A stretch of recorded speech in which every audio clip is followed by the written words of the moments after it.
So I came across this clip. It was like a 30-second clip someone sent me of Rick Rubin, this music producer who's worth like 300 million. And I watched the clip, and the interviewer, the camera kind of pushed in on Rick Rubin, and they were asking him um, about his body of knowledge as it related to music. And his first guttural response was, "I know nothing about music." And as I watched the clip, it dawned on me. This sort of epiphany hit me that I thought was interesting, and that's that competence, competence is largely a lie that has been sold to the middle class. If you look at every industry in the world that stilts and props up all industries, there are a plethora of competent workers. The most competent workforce in the world is the middle class. These people are very good at their jobs. That's why they have job security. But if you want to be extraordinary, and if you want to leave a fucking crater on this world, you need a hell of a lot more than competence. And when I watched that interview with Rick Rubin, it occurred to me, this guy's a fucking magician. He's not competent. This guy is a magician. He's an overseer. This is probably a subject who has outran all of his mistakes in his life, because as a man, you actually can do that. As a man, you do possess the power and capability to outrun your past, to outrun every mistake, every pitfall, every jam, every corner you've ever been backed into. You can outrun that as a man. It's a game of attrition, last man standing type shit. And I was watching this guy. He looks homeless. I mean, the guy literally looks homeless, and it just shows you the power of branding. The power of branding. And this segues perfectly into my next point, because what I've been seeing on the TL from guys that are on the come up in life, especially in the younger generation. Hear me out on this, because this is extremely important what I'm about to tell you. What I see is a ton of youngsters front loading their idiosyncrasies and thinking that being quirky and off color is a marketing strategy to kind of bootstrap yourself to a higher escalated level, which is very far from the truth. I rock a mohawk, okay? And the reason I rock a mohawk is because nobody tells me what to do. Nobody. I don't answer to anybody. So that idiosyncrasy makes a lot of sense because there's some threshold of success to back that up. If I was a broke bum on the street and nobody knew who I was, would I be rocking a mohawk? Fuck no. Fuck no. And I see a lot of tweets, especially from these up and coming accounts, dudes who really don't have a body of work. Nobody understands your philosophy. You don't have a coherent philosophy, don't have a business, don't really have receipts of much of anything. But your whole shtick is in your idiosyncrasies and in your quirks. And it's a very bad look when you don't have that baseline competency, right? That's the irony here, is that there has to be some baseline level of competency, and then you can overlay and start stacking things on top of that. Otherwise, you just create a very bizarre caricature of yourself, and you become sort of a laughing stock, and you become sort of like a silhouette. And it's really hard to unbrand yourself once you sort of take that route. I've said this before, and I think it's worth repeating. If you want to cement yourself as a legend in this life, you don't come hot out of the gates branding yourself on tomfoolery and buffoonery and clownery. Like, if you want to do the clowny antics, be successful first. Then you can start doing that shit, and it'll be respected. But if you just want the short term fix and you want to catapult yourself to a semi elevated level that's not going to last long, then sure, by all means. The clownery, the buffoonery, that shit'll definitely draw some attention, but you don't have brand longevity doing that type of shit. We've seen it a million times. We've seen all the charades. We've seen all the characters that have come and gone. The ones who came out of the gates with those extreme, polarizing, outstretched, disproportioned personas. They just don't last. They just don't last. So keep your idiosyncrasies in your pocket if you're not really successful, if you're not well known. Um, like you gotta flesh out like a coherent philosophy first. Like I said, like come from a real place because the killers and the sharks, which I imagine like you're trying to capture some of that market share because there's let's be real, there's plenty of killers and sharks on Twitter. They're gonna see right through that. They're gonna see right through that mask. And they ain't fucking with that. Nobody's fucking with that. I'm certainly not fucking with it. When I see a guy who's basically the class clown, who doesn't really have any other like grandstanding, it's just an instant write off. It's just an instant write off. So I just wanted to make that clear, and then I guess this is going to be a very mixed bag conversation because I just there's so much interesting shit going on right now. The whole male female thing has just blown my mind recently because I've been seeing what's kind of happened to the right wing here, and I find it extremely fascinating that first of all there doesn't really seem to be any defenders anymore of the right. Like the brush has been cleared. You can go in and you can critique the fuck out of the right, and like no one's really gonna stand their ground.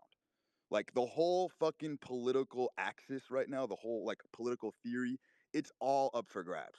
Like people are people's thirst has not been quenched when it comes to like these new models and realities of living. I think the old guard is disappearing very rapidly. And what I mean by that is this: supposedly the arbiters of masculinity, the right wing, are have been literally mesmerized into a lot of really feminine antics that are extremely inverted. I'm seeing a lot of right wingers acting like women. And the polarity is just mind blowing to me. The first one that I pointed out the other day, and you guys have heard me talk about this forever, is the beautification of men. That one is extremely bizarre.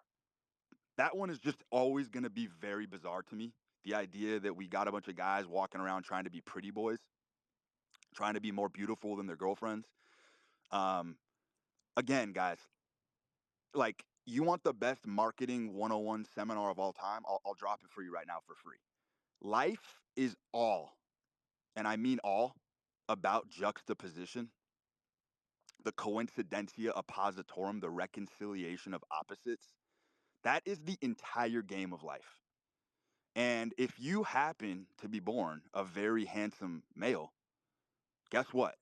You better start getting roughed up. Like you better have crooked fingers. You better have some fucking scars. Like you can't coddle and mollycoddle like your natural traits. If you're like a ghastly looking dude, then sure, style and presentation is a lot more valuable because you got to go the opposite.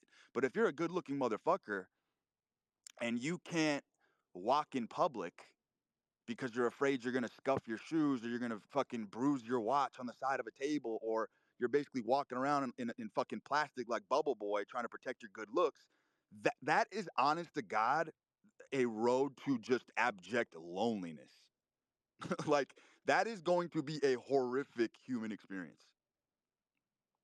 And so it's just all about the opposite. If you're a good looking dude, okay, go get roughed up. Go work fucking blue collar. Like I said, go do the opposite of what people would expect you to be, and then you easily stand out. So easy. And then the other one that truly blows my mind is like you guys got to understand. I come from a generation where like when I was 17, online business was pretty much nil. There were a couple crushers who had some really obscure forms of marketing tactics that were doing really well. But when I was 17, when I was 18, you really had to have a brick and mortar business to be successful. So I kind of got the best of both worlds because I got to see the pre-internet world when we didn't really have cell phones either when I was growing up. We had pagers. And then I've also seen the transition into the internet. So just kind of seeing that cultural fissure has been fascinating to me. And like this whole concept of these youngsters traveling in flocks in huge packs of dudes. Like, just 10 years ago, that shit was really fucking frowned upon. Like, fellas, I get it. Like, if you have a fucking SWAT unit and those are your boys, or you're a fucking firefighter and those are your boys, like you're literally extinguishing fucking forest fires together. I get it. I get going out for some fucking drinks with the guys that you're actually fucking doing shit with. I get that. But there is a bevy of dudes who are just traveling in these massive flocks, just like women, because they're under the guise and protection of the pack. It's easier to get rejected. It's easier to get blown out. You talk to a chick, you get smashed. You just hide in your little fucking group. I venture to tell you, all of your untapped happiness comes from riding solo. In your 20s, especially, there has to be a large extended period of time where you're riding solo. That's just a fact. You have to figure out who the fuck you are. You have to learn how to take yourself out to dinner. You have to go to the gym without a fucking gym buddy or a fucking spotter. Like, you can do so many things. You have to get on fucking airplanes, go travel the world, go explore the world solo, go backcountry skiing. I talked about this last year. I launched a series of tweets about how if you wanted maximum personal growth, then you have to start solo adventuring as a man. Because the nights are lonely, the nights are gnawing, and the nights are terrifying and they're horrifying. And a lot of these experiences that you're going to go through, you're not going to have a shoulder to cry on. And that's where you find who you are, what you believe, what you think. And then once you've spent enough time solo, and listen, guys, like this is because people don't understand nuance. That doesn't mean that you're not the most gregarious man on earth. Okay, just because you're solo doesn't mean you're an antisocial loner. Again, we're talking about branding here. If you're a solo cat and you never go outside, yes, you're a fucking loser. But if you're a solo artist and you're rocking out into the world and you're chatting up everybody, you go to restaurants, you're fucking breaking bread, you're meeting new people, you're in charge of the relationships that you are creating as a solo individual. That is a very honorable path. I'm not talking about being a fucking lone wolf. Of course you need people. Of course you need people. But it has to be done on your terms, because a lot of you guys have relationships and friendships. You don't even know why the fuck you have these friends. It's just a function of time. Like, enough time has passed to where you've just been unable to extricate yourself from these friendships that are holding you back. And the beauty of just going through the world solo is you are just completely in charge of every new person you meet.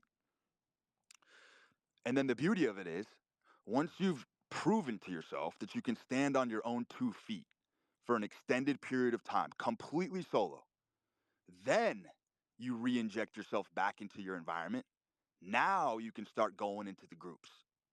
And it makes a lot more sense because you have a solidified identity and you have a core. You have a core. If you do it in reverse and you're 20 years old, then you're going to spend your whole fucking 20s with roommates because you've lied to yourself and said that having roommates is going to push you every morning to do your little jumping jacks and fucking take your supplements and shit like that. Like, guys, that's a very feminine way of living. I don't give a fuck what anybody says. Every killer that I know who's truly made it in this life went through a period of severe loneliness and solitude, which, by the way, guys, you guys are forgetting that solitude is inherently extremely masculine. So if you're not taking time to do things by yourself, going on midnight hikes, going backcountry skiing, like I said, going on scary adventures by yourself to go discover the world, you're missing out on these key areas of growth in your life that are going to really, really catapult your development. So we're seeing a lot of stunted development, is what I'm noticing in this younger generation. Severely handicapped and severely stunted. Because what do chicks do? Chicks sit around at home with like 3 roommates, try each other's bras on. I mean, literally, I bet you guys are fucking sharing the same soap. Like, when you fucking brush your teeth, you probably got to look at the bristles to see if somebody else's pube is on it. Like, that's how fucking weird it is. Like, you guys are probably sharing clothes and shit, like trying on each other's underwear. That shit is feminine as fuck.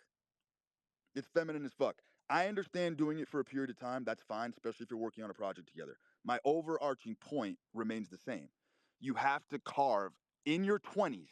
It is critical to live the fuck on your own. Or by the time 30 hits, the sun will set. The sun will set on these opportunities for personal growth. I'm telling you, I've seen it firsthand. I'm witnessing it in real time. It is ugly. It is ugly.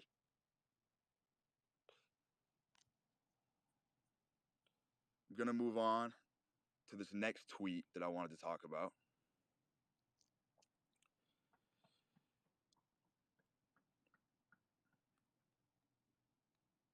I wanted to talk about women in the context of relationships. And this is also anathema to the sort of the traditional red pill prescription or criteria. And that's that I have come to the conclusion that to have the healthiest relationships with women possible, you really do have to do a lot of explaining. It requires a tremendous amount of communication. Like every woman that I am with, I take the time to explain to her why she's doing what she's doing. You have to like break down their psychology for them in a way to where they understand that not only are you on the level, like I know what you're doing before you know what you're doing, but on top of it, I'm also going to take the time to explain it to you so you don't do it again. And that's a huge piece that I think the red pill has missed because you guys have been taught to be Mr. fucking Cool Hand Luke, can't ever talk about what's bothering you, pretend like you're sitting in the car. You guys like are gonna sit with awkward energy when there's something that needs to be resolved, and I think that is a huge mistake. Huge mistake for the longevity of your relationships with women. I refuse to sit in a room with a woman with awkward energy for even 2 fucking seconds. If there is any kind of tension whatsoever, it's going to be addressed. And I will address everything. Everything that bothers me, I will address. Like I refuse to be a repressed male trying to pretend like I'm some fucking badass and nothing ever gets under my skin. Guys, that's fucking chicken shit. And that's how you're destroying and poisoning the vine of all your relationships. There is nothing wrong with sitting a woman down and explaining to her what's going on in detail, not trying to be fucking Mr. Cool Guy all the time. Like that's just not going to get you very far. And talking about inverted males and the polarity of men and women, I do find it very interesting that a lot of men are openly on the TL talking about how they love bad girls. Like they don't like good girls, they like bad girls. Guys, who what demographic is that? Like what comes to mind when you hear that? That's what women do. Women like bad boys. Men should not be liking bad girls. That's a very bad sign. Like I like angels. I like really fucking good girls. That's all I like. I don't like bad bitches at all. And then like the other thing too is like I think you guys are afraid to set ground rules with women.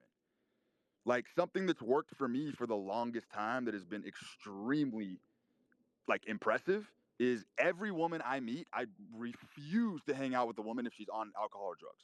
Period. Like right off the bat, I make it very clear you ain't drinking around me and you ain't doing drugs around me. Period. Because I want you sober.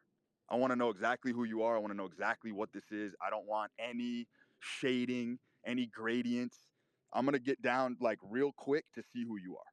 And that's worked extremely well for me. And I feel like a lot of guys are afraid to set ground rules off the jump. And as long as you enforce the ground rules, because ultimately you're bringing a woman into your world if you have your shit together. And then you just have to ruthlessly enforce those ground rules. And then it's a pleasure for everybody. And this is so basic. It's sad I even have to say this shit, but this is like the state of affairs. This is like the culture has necrotized to a point where this shit has to be addressed. I'm gonna throw up some speakers here to kind of springboard off of this.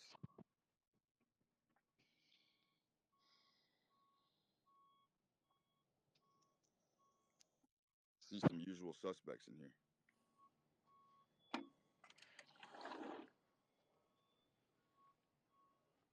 Oh, the other thing too that is fucking comical, guys, is like a woman's.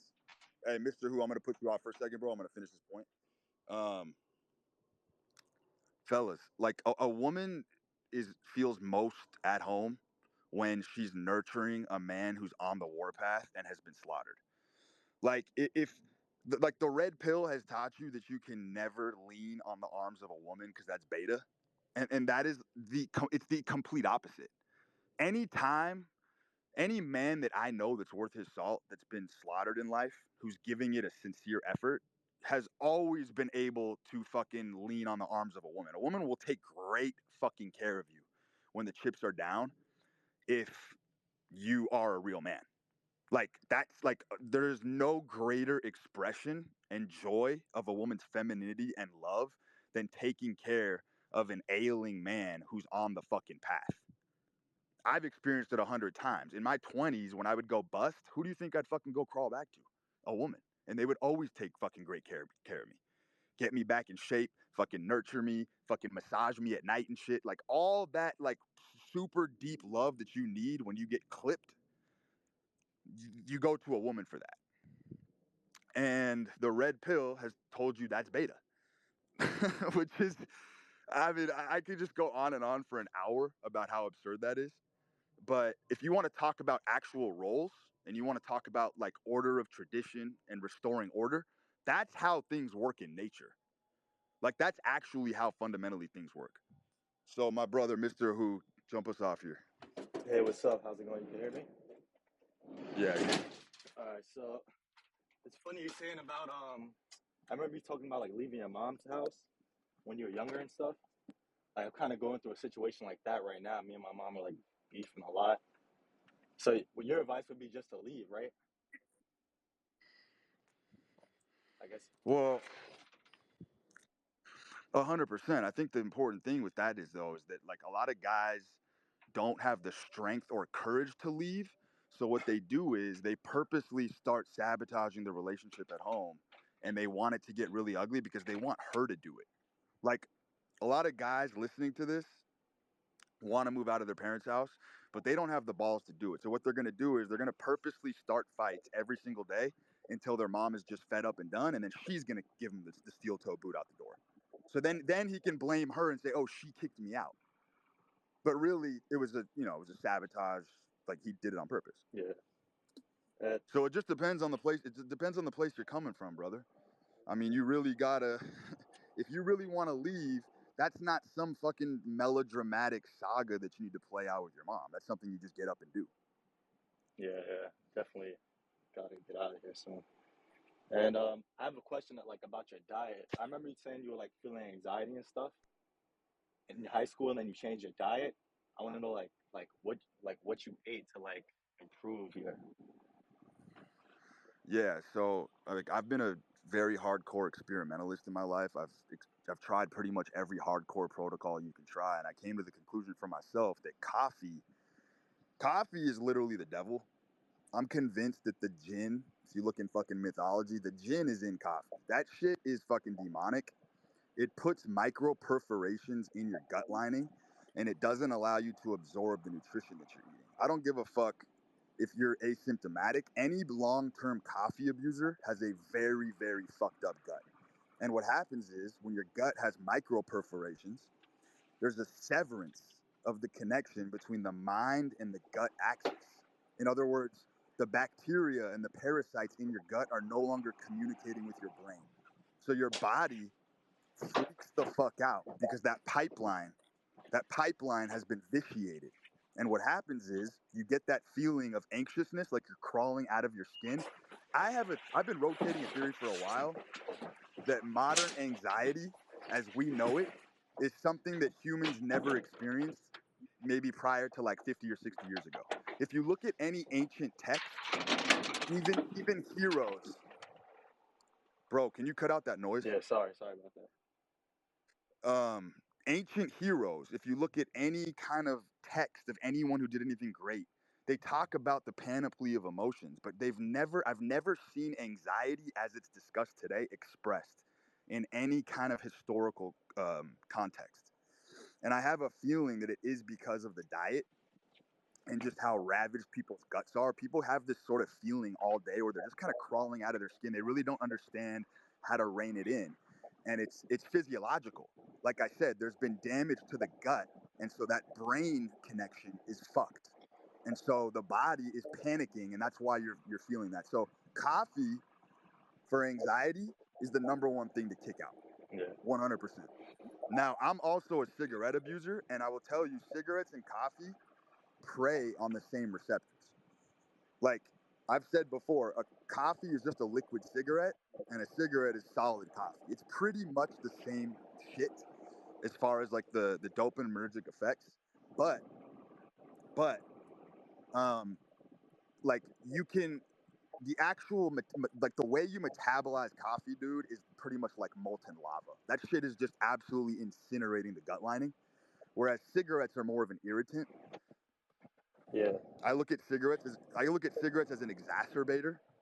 And if you don't give anything to exacerbate, then cigarettes are a lot less harmful in my experience for myself. Like my diet is so dialed in that cigarettes don't really have anything to exacerbate. I don't really have a lot of inflammation. I don't have joint pain.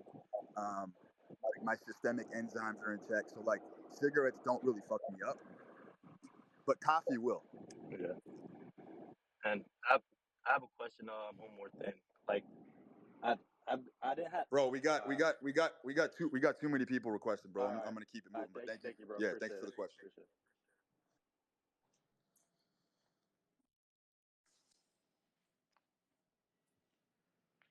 Yo,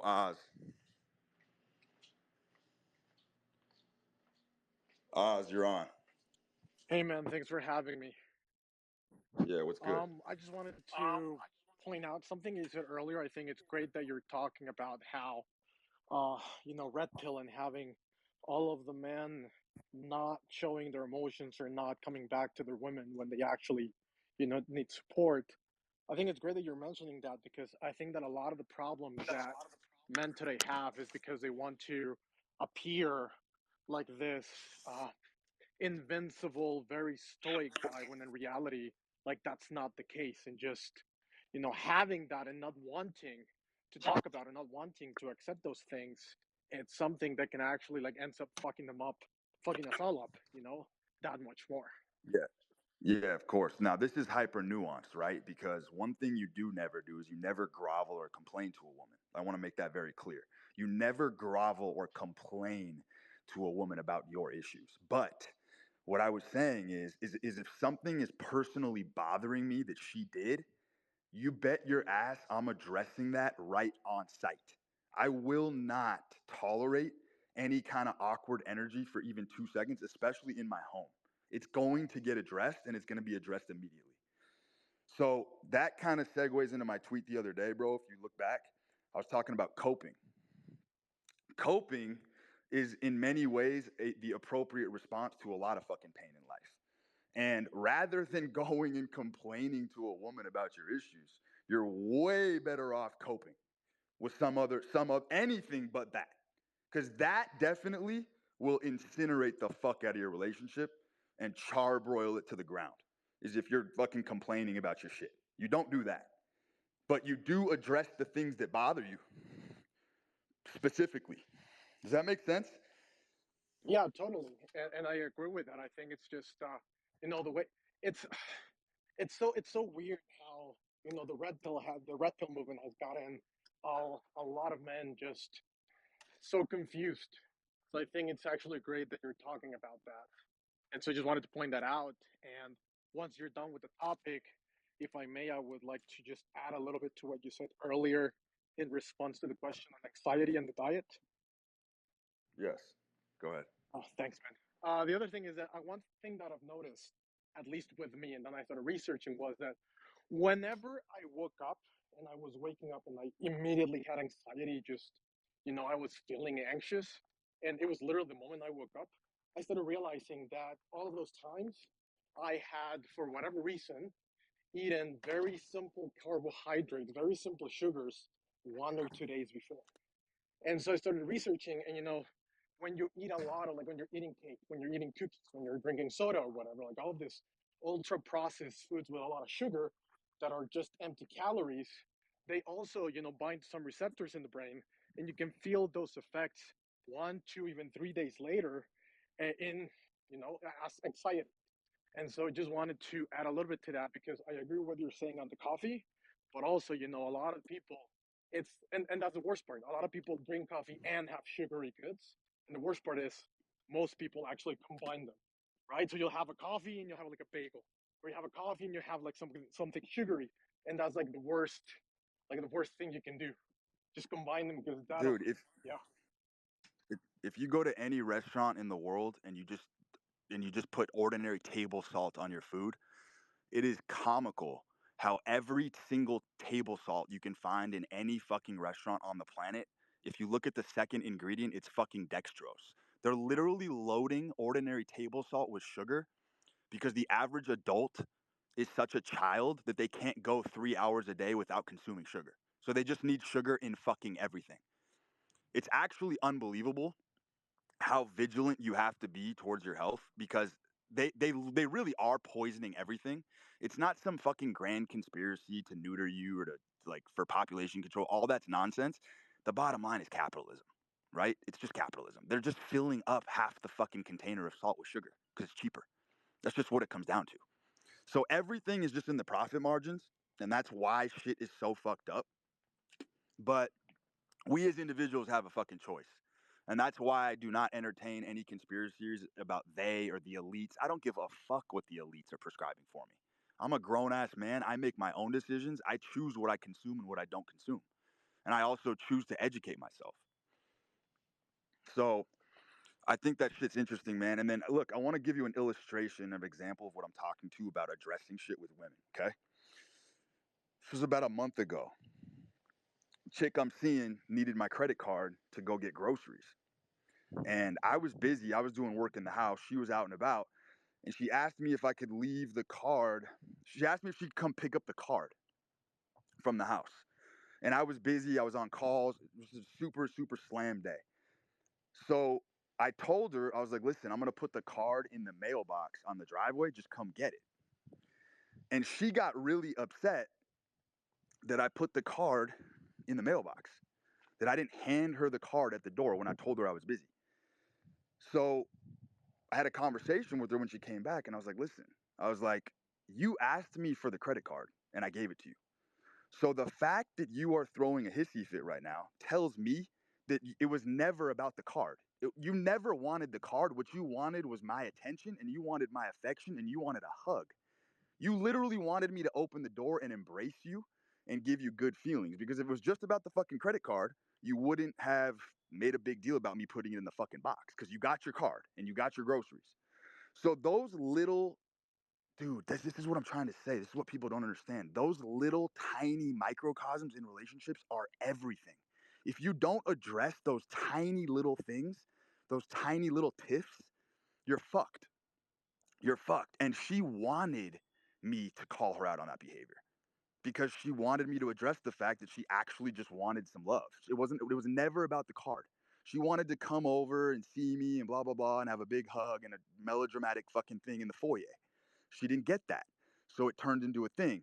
But I had to address it and then I expressed that to her and everything was good. So my point is like little shit like that just fucking piles up in relationships because guys don't fucking address the psychology behind it.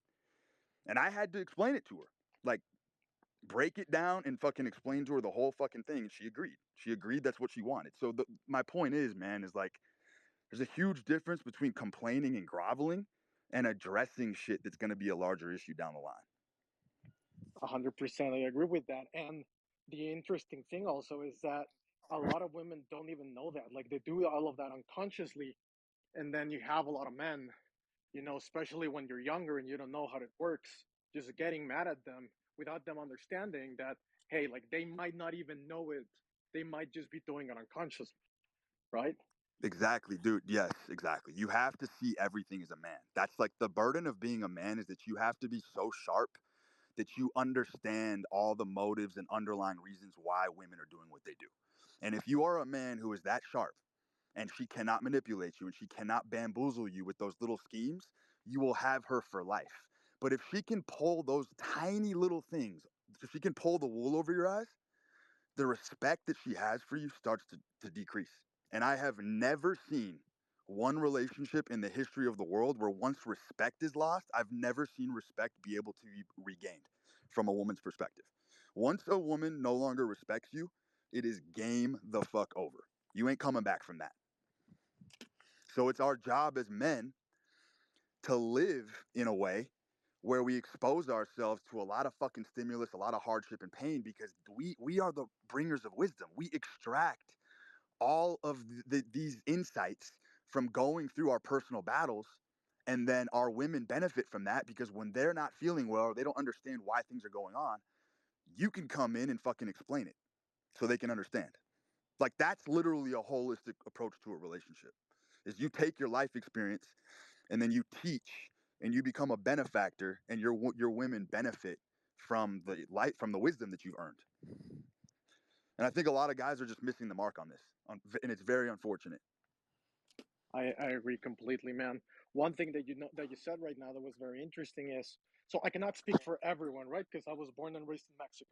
So we are, we have a very similar culture to the American one, but we still have a little bit more, of that macho manly culture where we don't, and I'm not speaking for everyone, right? But where we don't protect our kids as much as probably in the States or other countries, right? Where you guys want to, like, your kids, oh, like, let's not keep score with the competition because kids are going to get depressed if they lose. Or, oh, let's baby proof everything or whatever. I mean, yeah, we do some irresponsible stuff, but my point here is one thing that I noticed is with me and my brother, so it's two men in the house. I also have female cousins, is that for us, like, at least for most of the men in my family, we were allowed to do a lot of shit and go out at a very young age and commit mistakes and like make mistakes and then actually find a way to solve them ourselves.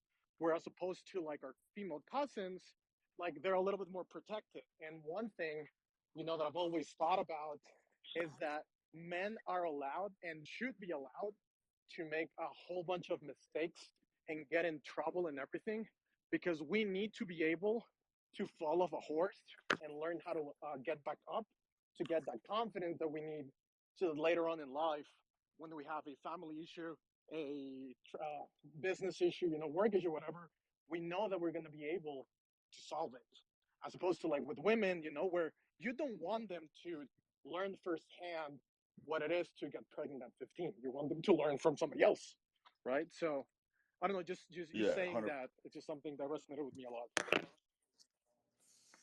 Yeah, 100%, bro. Look, above all else, like how a woman really feels safe with you as a man and can put her guard down and give you the world, because women really are the loyal ones.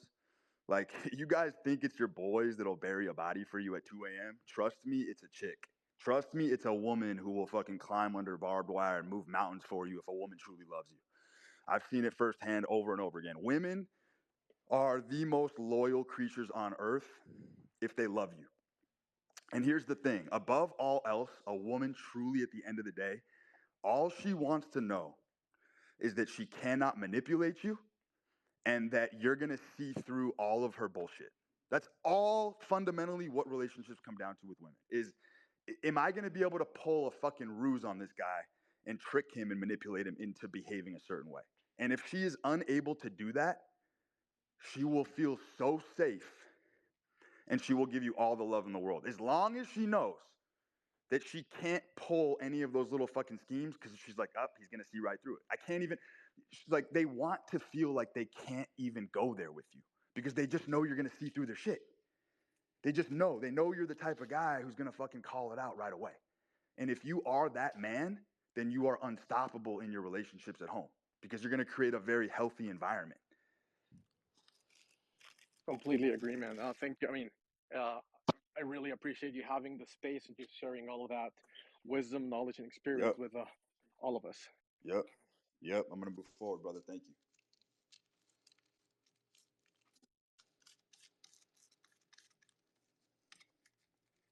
What's up, Ian? Yo, Brute, what's going on, man? Thanks for bringing me up. What's up, brother? Yep. Okay, so I'm in a similar situation right now where I'm trying to make that transition to move out, and I was listening to a little bit of what you said earlier. I'm trying to move in with a roommate, so you wouldn't recommend moving in, even if you're getting out of your parents' house, even if you're gonna go move with a roommate, you wouldn't recommend that at all. No, I would, man. It was somewhat hyperbolic. Like there's there's nuance here. I know a lot of guys are gonna take that shit like to the Mhm. letter, That's fine, man. My point is that even if you're living with some fucking roommates, don't be afraid to go out and brave the world solo, man. Mhm. Like, go take some fucking trips, go to dinner. Like, you don't need to be with your buddies 24/7. You Exactly. just don't need it. It really does fuck up your growth. It's bad, dude. Like, it's obviously not ideal to have a roommate, but I Mhm. understand everyone's financial situation is different. If your hand is forced to have a roommate, cool, that's fine. But carve out that world that I'm telling you about, Mhm. because you're going to be light years ahead of your peers by the time you're 30 that never did that. Nah, thanks a lot, man. I agree 100%.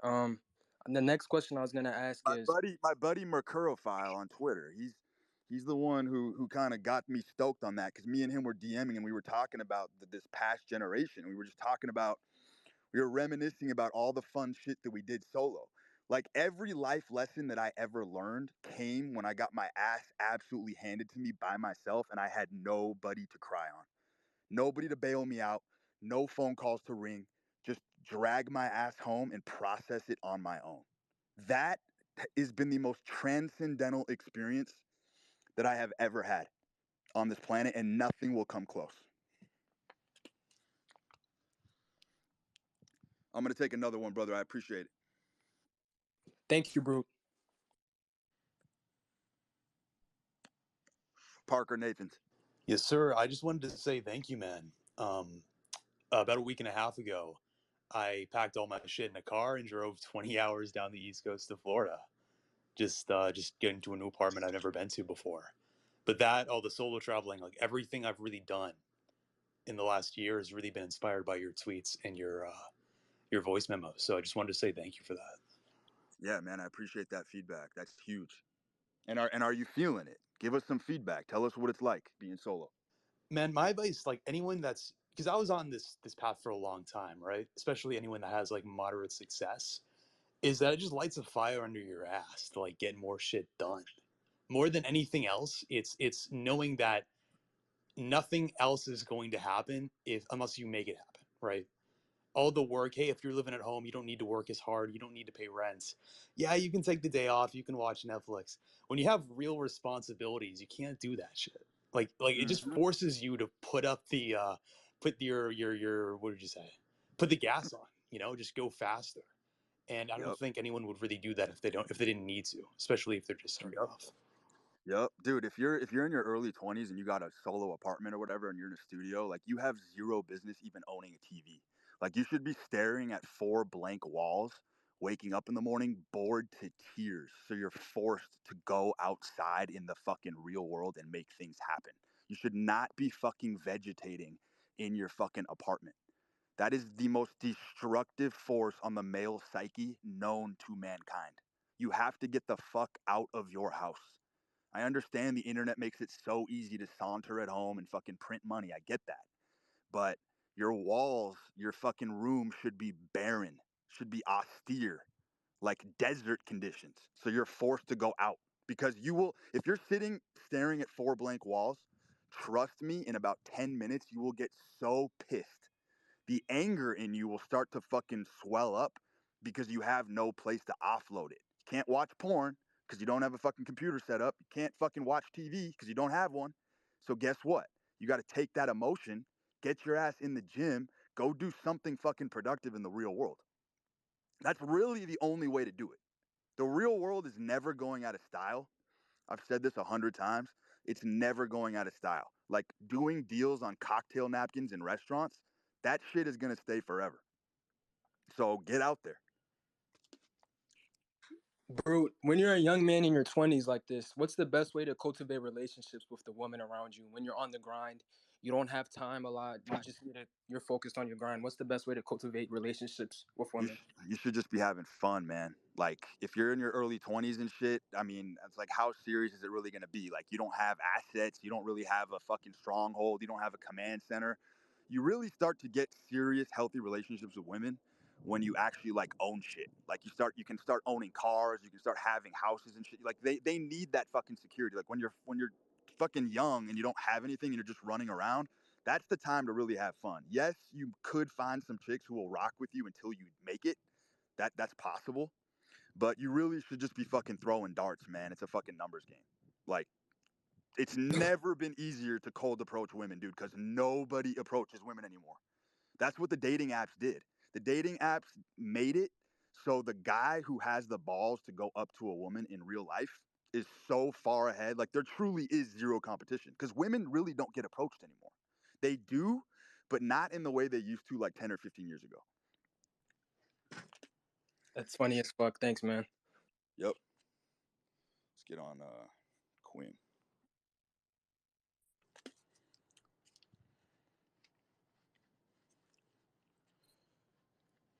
Quinn, what's up, brother? Yes, sir. There's a delay, so I don't think I caught. Were you asking me a question or? No. You came on as a speaker, so I mean, if you don't have a question, I can just skip you. I'm good for right now. I'll jump in when I have. Okay.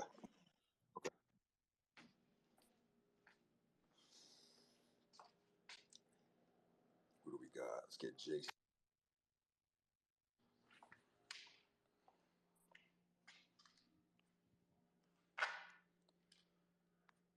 Yo, JC.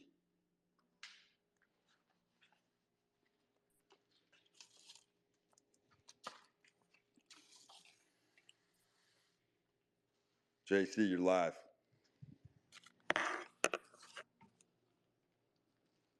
Let's get JC Wayne on here.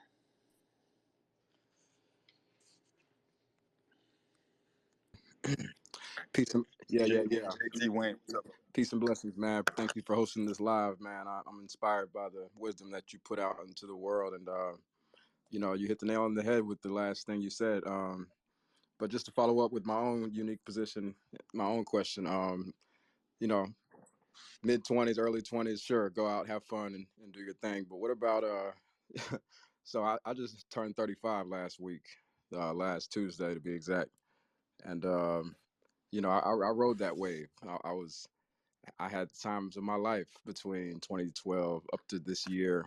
And yeah, here we are in 2023. I think my credit score is somewhere in the 600s. And I got a car, I got an apartment, but I just started thinking about, looking for a actual life partner, a decent female to be a spouse and bear my first children with me.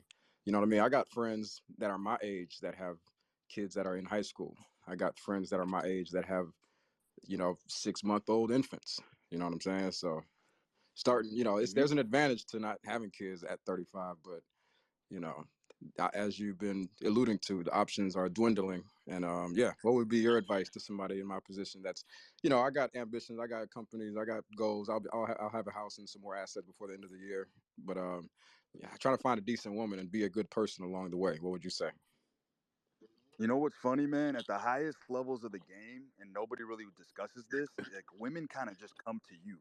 Like if you're an altogether man and you are that man that I just described, like women absolutely do just come to you. It's just how it works. Like it's all about positioning. Like what I'm saying is like if you if you lock down a spot, for example, Mm-hmm. let's say you're a regular at a restaurant and you have this spot on lockdown every day of the week.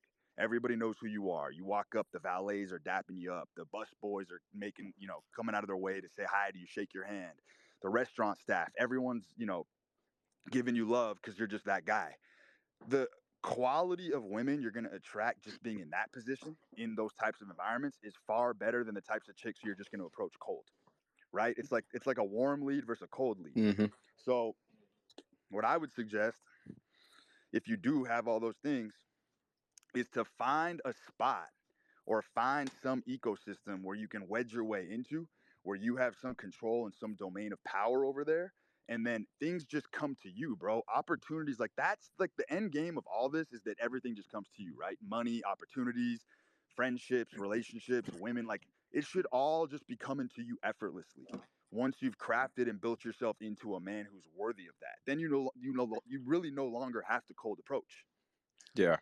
Well, I'll just on that note, I closed my first client today to do some marketing for them. So, that's exactly what we're doing, man. And I appreciate the inspiration you provide. I'm just gonna ride that way. I'm gonna be excellent for these folks and for whoever I meet along the way of serving these folks. That's all you got to do, man. You just got to be the master of your craft, and everything truly does come to you, man. That's how it works. Peace.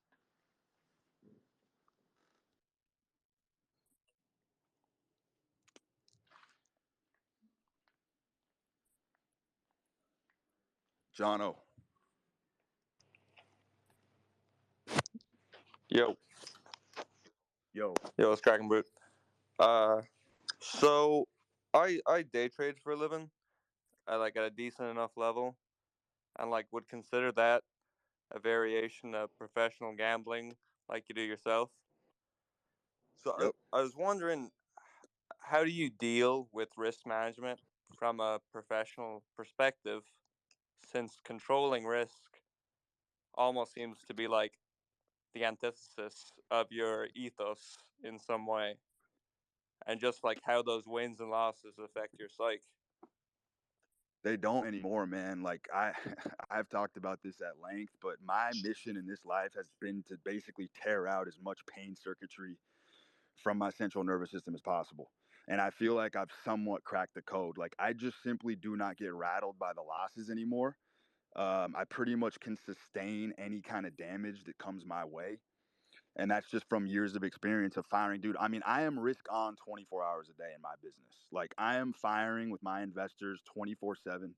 I'm firing massive sums of money. People's 50-year life savings I could lose in one day, and I don't feel a fucking thing because I have that experience and I have that strength threshold, and I also have the leadership where anybody who works with me, I show them that I am willing to die.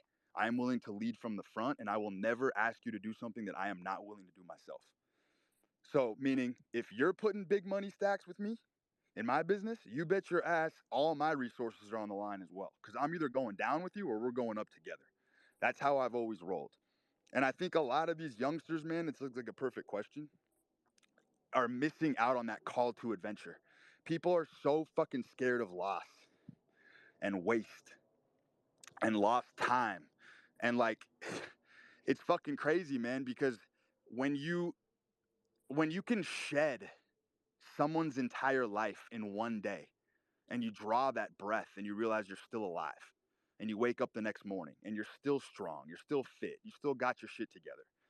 You live to fight another day and you realize it's all a fucking charade, dude. It's all fake. Like all the pain, all the future anticipated chaos and pain that you think you're going to experience, none of it's real once you're actually facing down the barrel of the gun. It's just not near as bad. It's never as bad as it is until you actually experience it. The anticipated loss is far worse than the loss. That's just always been the case. And like, man, I got unique opportunities all the time. Like even right now, bro, we got Australian Open. Australian Open is the biggest tennis tournament of the year. I'm firing between $500,000 and $1 million a day right now on this tournament. I got investors, I got a team behind me. I know there's dudes sitting at home right now that have fucking bags that would fucking kill to come along with me on a fucking journey in my business and work with me fucking heads up. We fire together. We fucking like we go through the storm together and we start making money. Like there are dudes right now listening to this. Yeah, you're talking to one right now. Exactly. What I'm saying is like these dudes, man, you guys are sitting at home and you've never really experienced any fucking sort of risk profile. You don't really know who you are. You don't know what you're made of. And I'll offer that to you. Like if you I'll offer it to you right now. If any of you dudes want to come along for the craziest adventure you've ever been in your life, it's risky. It's fucking heartbreaking. At times, it is the most brutal thing you will ever go through in your life, but it's authentic. It's real. Fucking DM me right now. If you have big crypto bags and you want to fucking rock with me on my next run on the Australian Open, I'll fucking bet with you. You can come along on my team. I will show you my business inside out. But do Yeah, not I mean, fucking waste my time. Dude, I'm telling you, this is like another common denominator with these youngsters. So many tire kickers, man. There's so many tire kickers, people who are not important that want to tell you they want to get shit done, they want to work with you, and then they flake out because they want to feel important. They want to feel like they're needed, and then at the last second, they just don't pull the trigger. So if you are somebody who wants to pull the trigger, you want an actual adventure, you want some real world experience, and you have big crypto bags like 50K minimum, DM me right now. I'll fucking get you loaded up tonight and we'll fucking fire together. I'll fucking show you how this shit works. I'll show you like what it feels like to fucking lose and then fight back and claw back and then win again. Like I'll show you firsthand. I'll Uh, select. I'll hand select I'll, you right now. I'll DM you. All right, I will say I have some experience in the old losing department myself. Like I've been around for a bit doing this as well. I'm not one of these crypto bros to say, but I would love to see how you operate. It would be great. brother. Pain and loss. The man who can endure all that shit is the man who just gets everything in the end. It's just how it works. It's just how it fucking works. If you can seriously fucking test these forces within yourself and push yourself to these places that are so daring and so bold and so uncomfortable, that's how you fucking get what you want. I've seen everything. I've had my heart slaughtered on every possible event you could possibly imagine. I've had every combination go wrong in a single day and clip me for my net worth thousands of times. Thousands of times. Shit that would make men jump off a fucking bridge and commit suicide. Those events have happened to me. That's the kind of money that I have squandered in this life. But you know what? No doubt. I never fucking gave up. I never quit. I sharpened my system. I got a new team. I got fucking an army of risk takers behind me. And now I'm fucking whooping the book's ass week in, week out. I am terrorizing the fucking sports books now because I never fucking gave up. When everyone was like, dude, what are you doing to yourself? You're killing yourself. Of course I'm killing myself. This is my fucking mission. I want to be extraordinary. I want to be fucking phenomenal at what I do. I will never give up. Yeah, no doubt. I That's the mean, ethos. it, That's the ethos. That's it like is. that's the whole fucking thing right there, man. I just summarized it for you in a nutshell. If you are willing to destroy yourself and stake your blood, sweat, tears, bone, and grizzle into something and fight until the bitter end, it's impossible not to be successful. It's impossible. I love So it. so DM me. DM me. We'll shoot together tonight. we'll be firing into the abyss tonight Right, on bro. on the Australian Open, and Listen, we'll be making money. I'm ready. I'm in Dubai right now. It's 5 a.m. I don't mind. I'll stay up and we'll hit some tennis. All right, baby. All right. I Hey, I thanks for having me on. Appreciate it. I appreciate your question.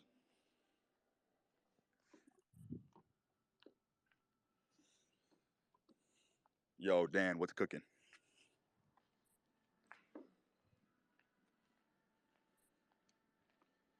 Dan, you there?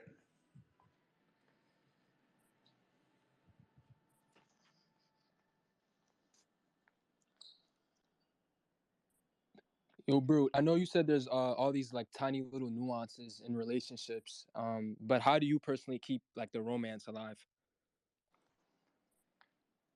Man, that's a whole fucking book I could write. That's a question for another day. That's a good one though, man. I'll probably write a thread on that sometime. Yeah, Cause yeah, that's a fucking good one, man. DM me and remind me of that one, cause I will definitely flesh that one out for you guys someday. got you.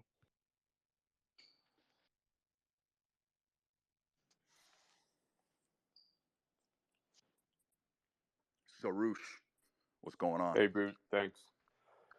So, I'm a software engineer, and I'm Mm-hmm. spending all day staring at a fucking computer screen. It feels like I want to work in the real world, right?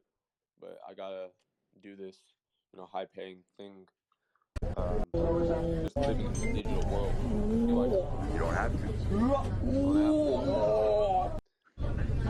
I need to make money somehow. Yep. How do you like cope with living in the digital kind of world? Because you gotta do something like that these days. How? Yeah. So I mean, I've kind of curated that from a personal level, man. Like I tweeted about this once. I've not used an actual desktop computer in 12 years. I do not. I refuse to sit behind a fucking computer. Anything I can do on my phone that I can't do on a computer, I outsource to somebody else. If I need graphics, if I need something done, I just have somebody else do it. The phone is so nifty that I just like to be in motion. I like the fact that I can go up into the mountains, I can drive, I can still tweet, I can get my work done, I can run my business on the move, on the fly, which I actually think is the future. I think in the future, everything's going to downsize and people are just going to be running their businesses off their phones. That's definitely coming. I've been light years ahead on that shit. And dude, I mean, I'm just a physical fucking specimen. I'm always fucking moving, pacing, dropping down into a fucking deep squat, lifting. Like I'm just in motion all fucking day long with my phone in my hand. Because I've said this before too. You honestly cannot be successful in the modern world without a phone addiction.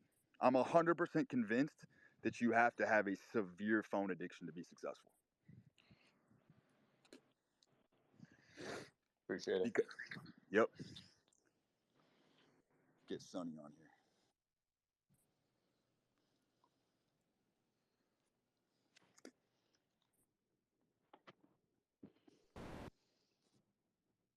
Sonny, talk to us. Can you hear me okay? Yes, sir. What's up, man? So what is it that allowed you to take so much risk in life? How many people just fold under pressure? What's it made you, Brute, be able to take so much fuck?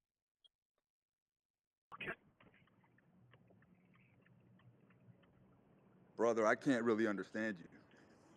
Right, Brute, what allowed you to take so much risk in life? Bro, it's in my fucking nature, man. It's me being true to who I am. Some of us are just born some of us are just born some of us are born to just do fucking insane things, man. And rather than deny that aspect of myself and rather than pretend it doesn't exist because I don't believe in self-repression, I've seen what happens when people deny what they're called to do, no matter how tragic or no matter how abrasive, no matter how difficult, no matter how tumultuous it is.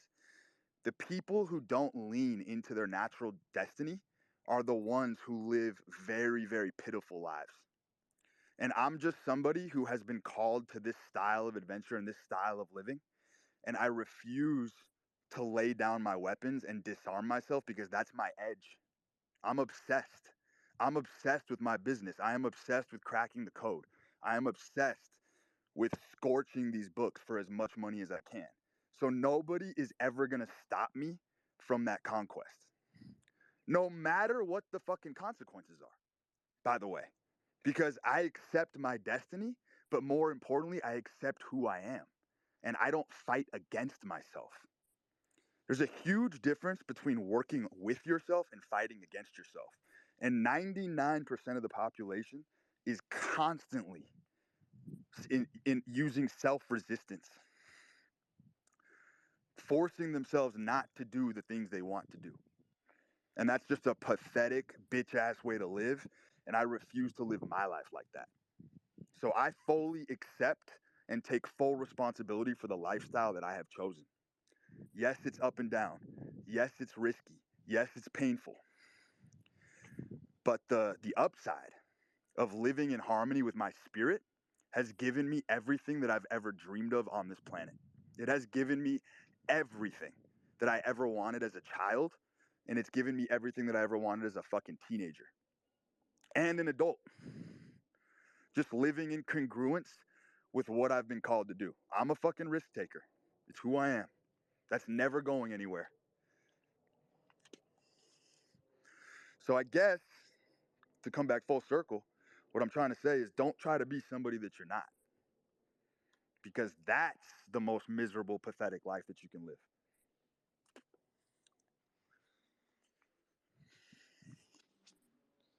It's a good question.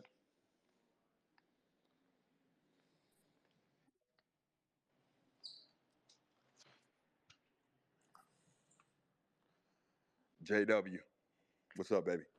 What's up, bro? Thanks for having me. I got this new job in one of the former colonies of my country, and so I'm going to recruit people, or maybe scoot a bit to and being antagonistic towards my culture. I was wondering, how do you transcend cultural barriers?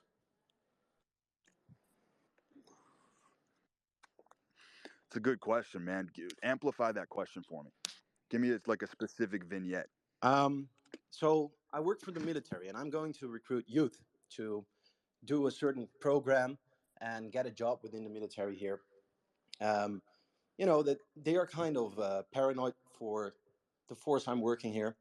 Yeah, and I'm wondering how you see that thing. Okay, that actually confused me a little more. Um, I man, I don't see the whole fucking like race culture thing. None of that shit ever stuck with me. No. I am fully convinced the only dichotomy, the only true beef that exists on this planet, it ain't West Coast versus East Coast. It ain't blacks versus whites. All that shit's bullshit. The only true beef that has ever and will always exist is poor versus rich. Poor people do not like poor people do not like rich people, and rich people do not fuck with poor people. And rich people, no matter what your race, creed, denomination is, always get along. Always get along. Winners love winners. Winners will always hate losers. Losers are always going to hate winners. That is the true beef since the dawn of time. So I don't know, man. I just don't look at it from that lens. I don't think any of those other binary beefs are real. All right. Thanks. Oh,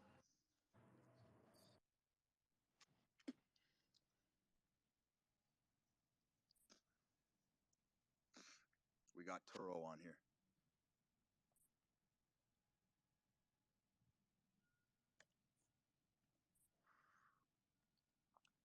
Turo, what's popping?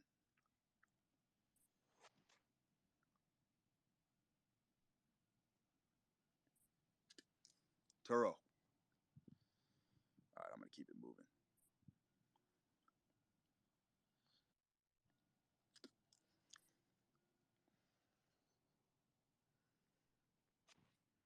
What's up, Arch?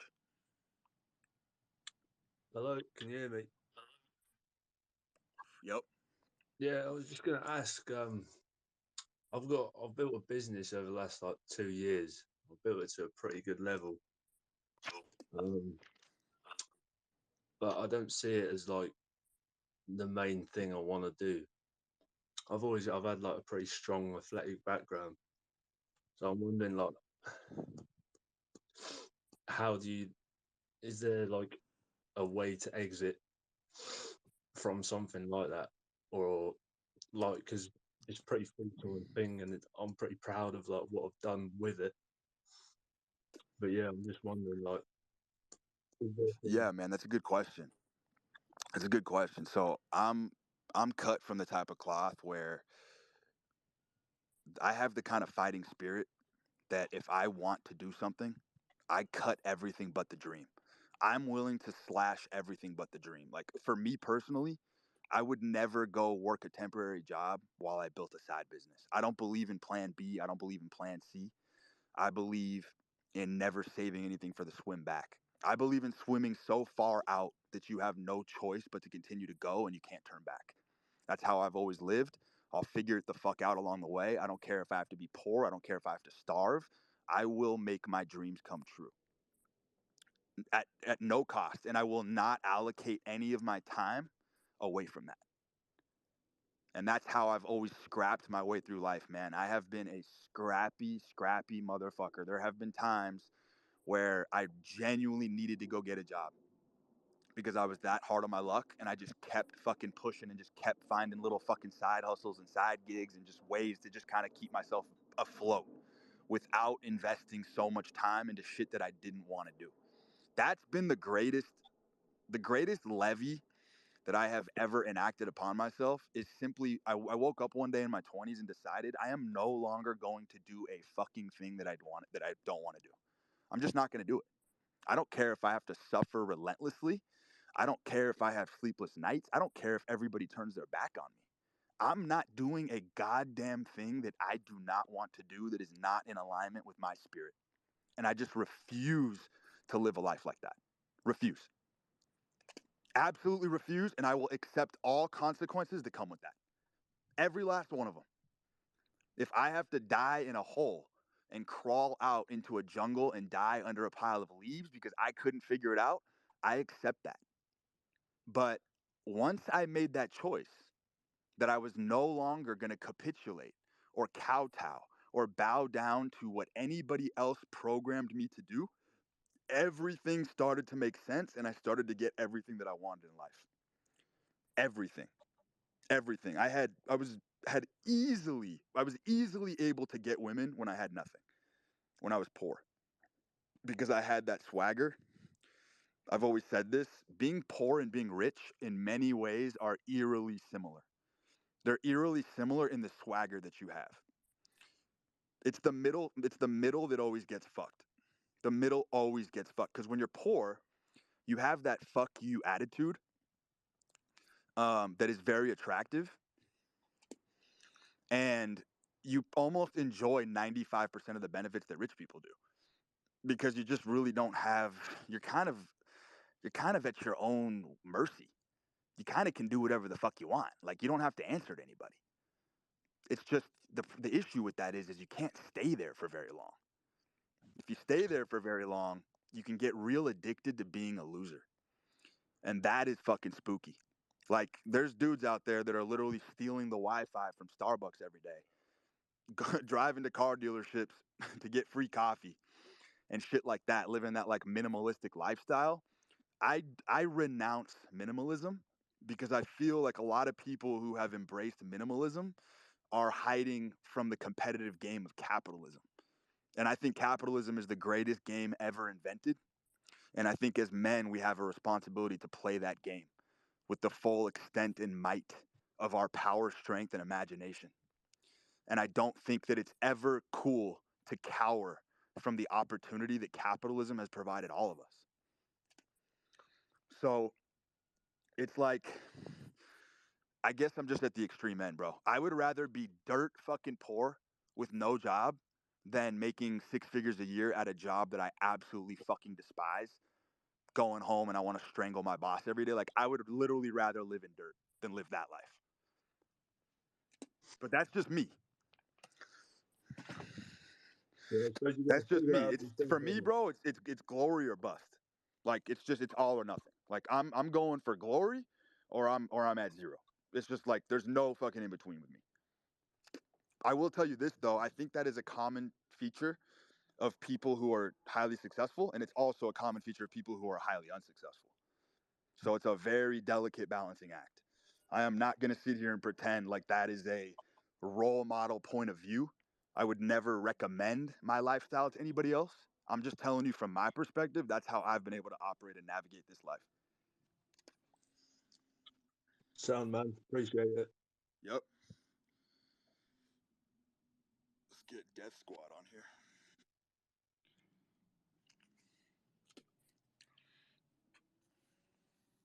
Death Squad. What's up, baby?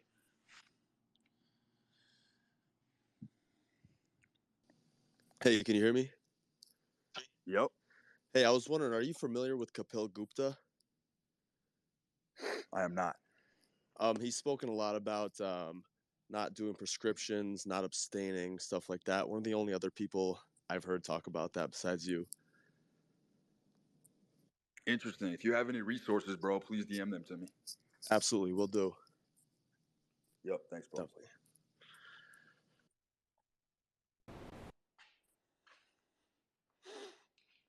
Nicholas, what's going on? What's up, brother? I just randomly popped into this space and like immediately was gripped by the sheer fucking energy you're putting out. So I wanted to say respect to it. Loved what you're putting out here today. And then just a quick question I wanted to ask you. Something I've noticed in my own life, and then the more people I've talked to, the more I've seen this as a pattern. And I'm really curious just to hear your thoughts on it, just based on what you've been saying thus far. So I've noticed this like wave up and down with my bank account balance in terms of like how much I'm just sheer fucking grinding.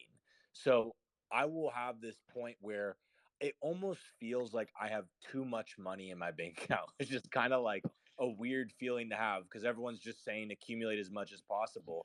But I'm like, every single time I want to get to work or grind or focus or whatever it is, my mind's like, dude, chill. Like you're set. You got whatever. It's like 80 racks just sitting there.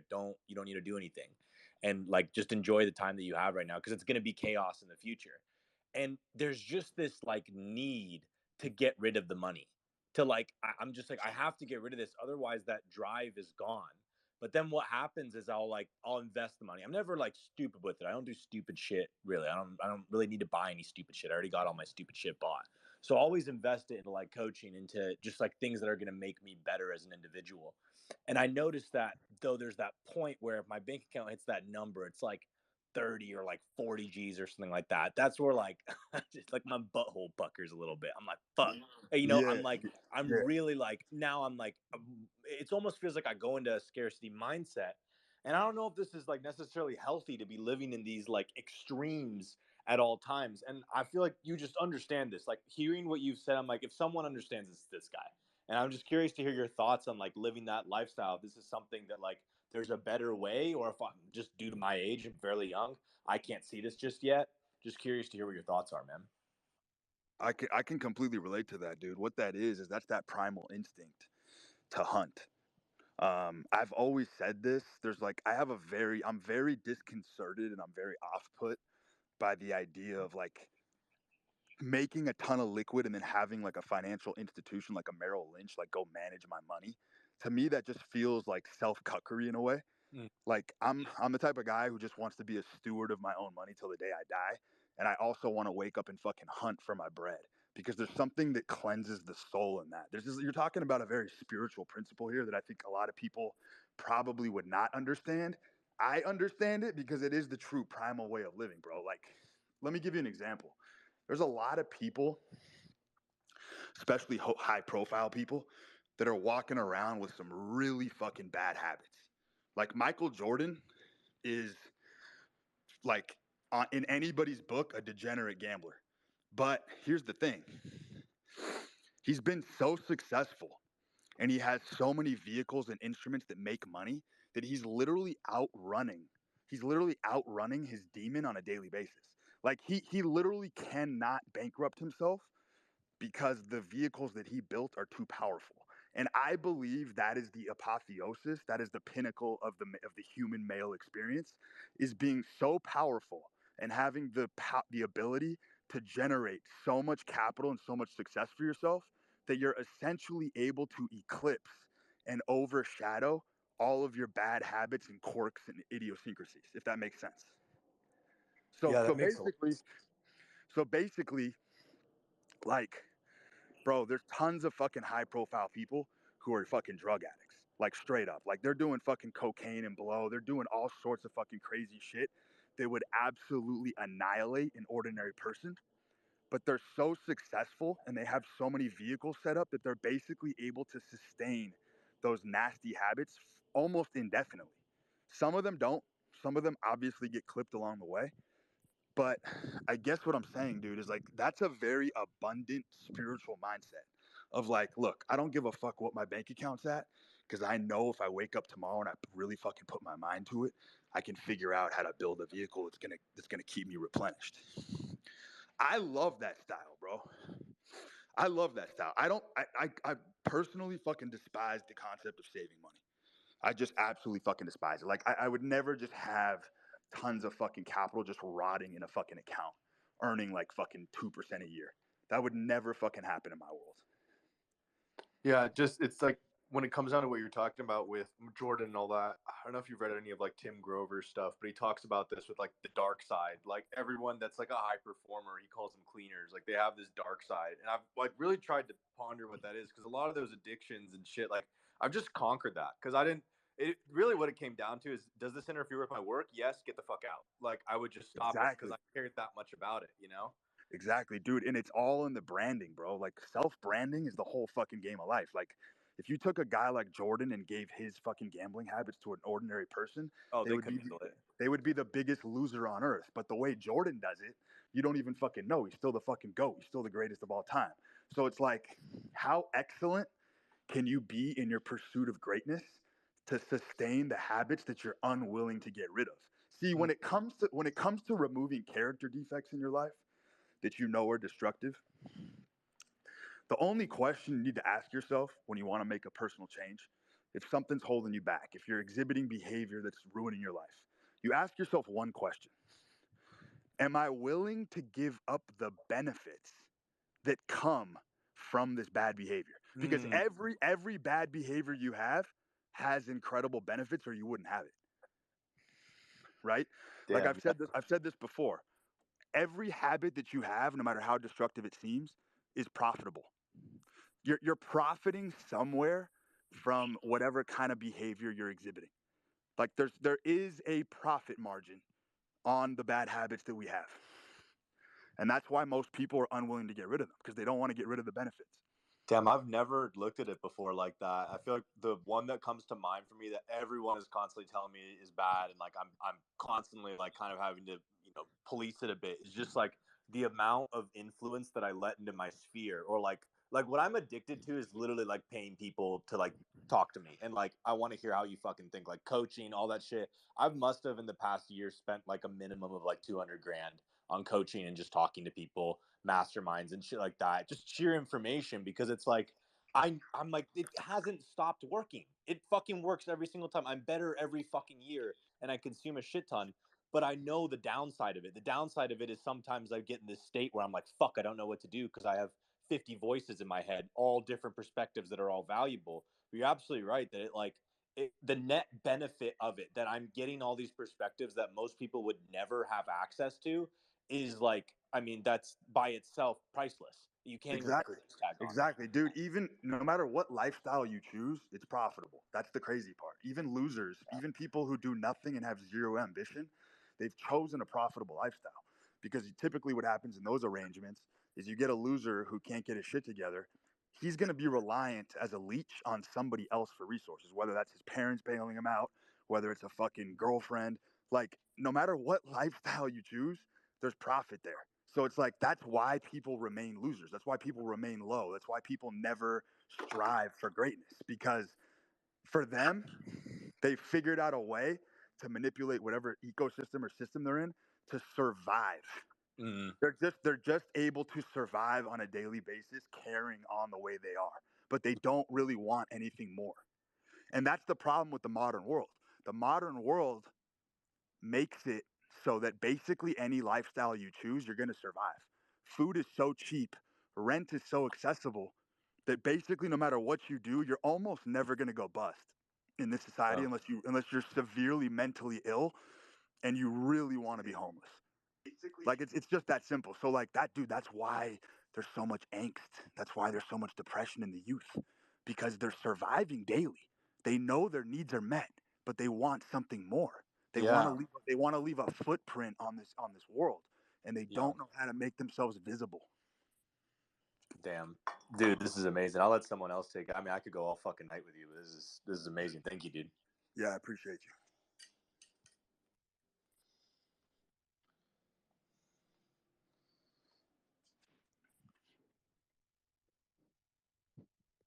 We got Professor Mocha up here. What's going on?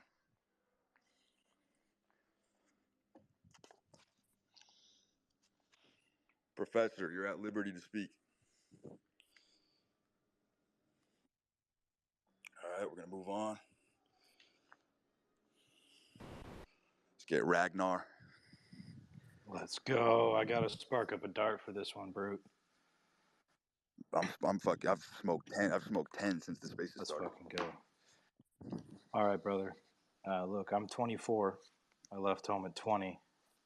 I own a home here in Florida, and I have a body of work. And at the risk of doxing, I'll just say it's a body of work that I'm pretty willing to bet a hefty sum that it's come in contact with you. You might already be aware of it if I told you. But I've pivoted my career from what I'm really good at into starting a tech company. And I've invested every dollar that I have and do not have. And I've intentionally put my back against the wall here to bring this product ex nihilo. And I just got a consultation from basically a VC guy who's raised millions for other companies, and he just confirmed what I know in my soul, which is that this thing will generate 8 to 9 figures in the first two years if I can get it off the ground. But I am bled dry. On February 11th, I have no money, but I have a minimum viable product. And everyone I talk to is happy to tell me it's a great idea. Oh, man, yeah, this is going to be awesome for sure. But no one puts their money where their mouth is. So how do I bring a sincere, high net worth individual into my life that will recognize the value of the prospect that I've built and invest in me and the company? Man, that's a great fucking question. This is like one of the juiciest questions I've ever had, because this really plays upon a very taboo subject around these parts, which is like, if you really want to make your dreams come true, you're going to have to put yourself in severely uncomfortable situations. Like when it comes to, because I think what you're talking about, bro, and I've tweeted about this, is like, if people really believed that their dreams were going to come true, you would have no problem going to every fucking family member, every acquaintance, every friend, every fucking relationship you've ever met.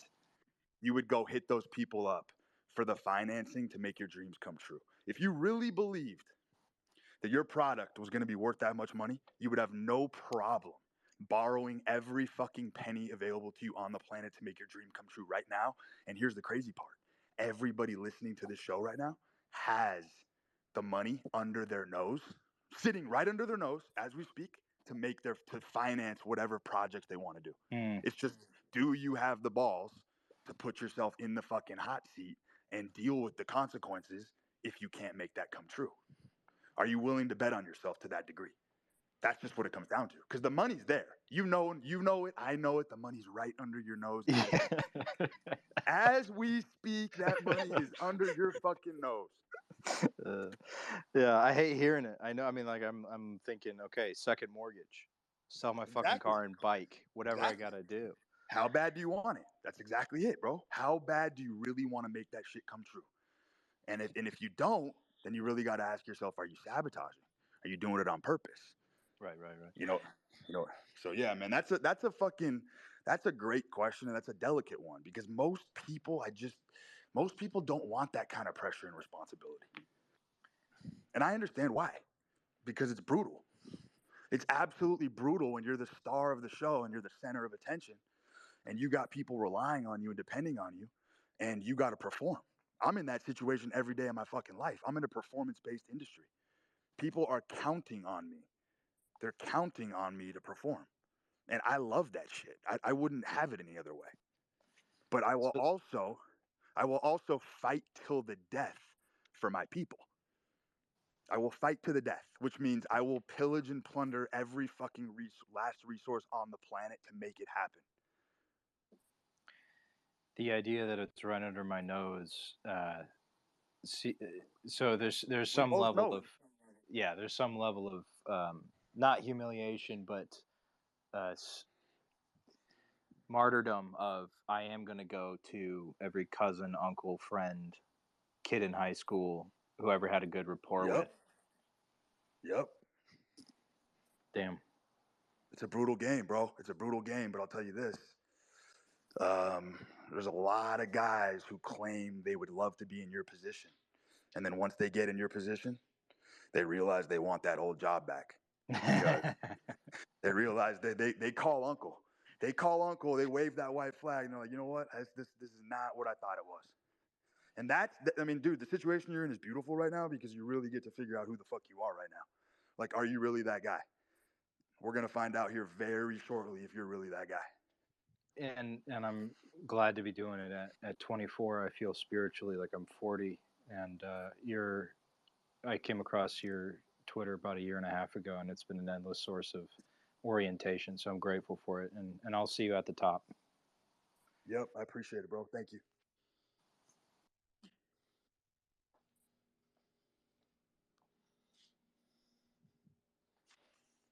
James, what's going on? What's going on, man? I appreciate you helping me. About 6 months ago, I DM'd you a question, and it was really useful. I had a question today, though. I think you actually touched on this earlier. It was about like discovering your destiny and kind of figuring out, what your calling is. What are some things you can look for to sort of like follow the breadcrumbs, if you will, or like pick up on the clues about what that actually is? So I have a very unconventional, unorthodox way of going about this, and I truly believe if you want to find the North Star or the Lodestar, whatever you want to call it, I think you look first place a man looks is to his vices. You look to your bad habits. You look to the things that you do that are destructive in your life, because those things that you're doing, you're only doing them because you're not following your destiny. So if you uncover the underlying motivation for why you are self-destructive or why you do the things that are harmful to yourself, that's really where all the magic is. Most people don't want to look there because it's very fucking nefarious. It's extremely ugly. It's a very fucking grotesque process to peel back those layers. But if you follow the trail towards any of your destructive habits, right underneath there is the actual obsession that's not being utilized in the correct way. Yeah, that makes sense. It's like looking at it backwards. Yes, it's just a reverse engineered way of doing it. I mean, dude, it's like it's just such a fine line. It's such a fine line. I mean, like some of the most talented people in the world have no clue that they're just standing in their own way. They have no clue that they've just been standing in their own way for years, and they're just blaming everybody else because they don't want to disinter. They don't want to disinter the gravestone and look what's underneath, because it's fucking spooky, dude. Yeah, It's when you fucking guys spooky. look in the mirror, it's kind of scary for definitely myself included. I've thought about that, and I'm sure others. 100%. But I'll tell you this too: real change never happens until you're absolutely fucking disgusted with yourself. Like, Yeah. I've never seen someone truly change their life without being ferociously, absolutely appalled and disgusted with their state of affairs. Like, change just doesn't happen because most people make changes because other people want them to make the changes. That's just the reality. Like, most people decide to take on new jobs, new habits, new this, new that, because somebody else told them to do it. And that's just not sustainable. Yeah, It's they're living someone extremely else's life. unsustainable. Yeah. Yeah, that's just what it is, man. But this is the work, bro. This is why I say all that internal reflection shit is bullshit, because the actual secrets are sitting right in front of you right now.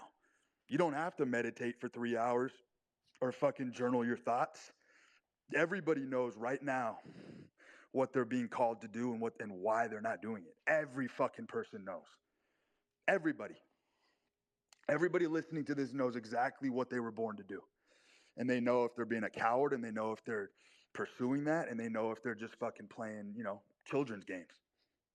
We all know. We're men, bro. This shit is factory installed out of the box at birth. Like, we are equipped with this compass. All men are propelled in a certain direction. That's just like the male spirit. Like, all of us are fucking propelled and compelled to take certain paths in life. And a lot of us are just interfering with our destiny. Constantly fucking interfering with the loop. And Yeah, that was cool. Thank you. yeah, it's a way of exponentially increasing the pain, unfortunately. That was a good question.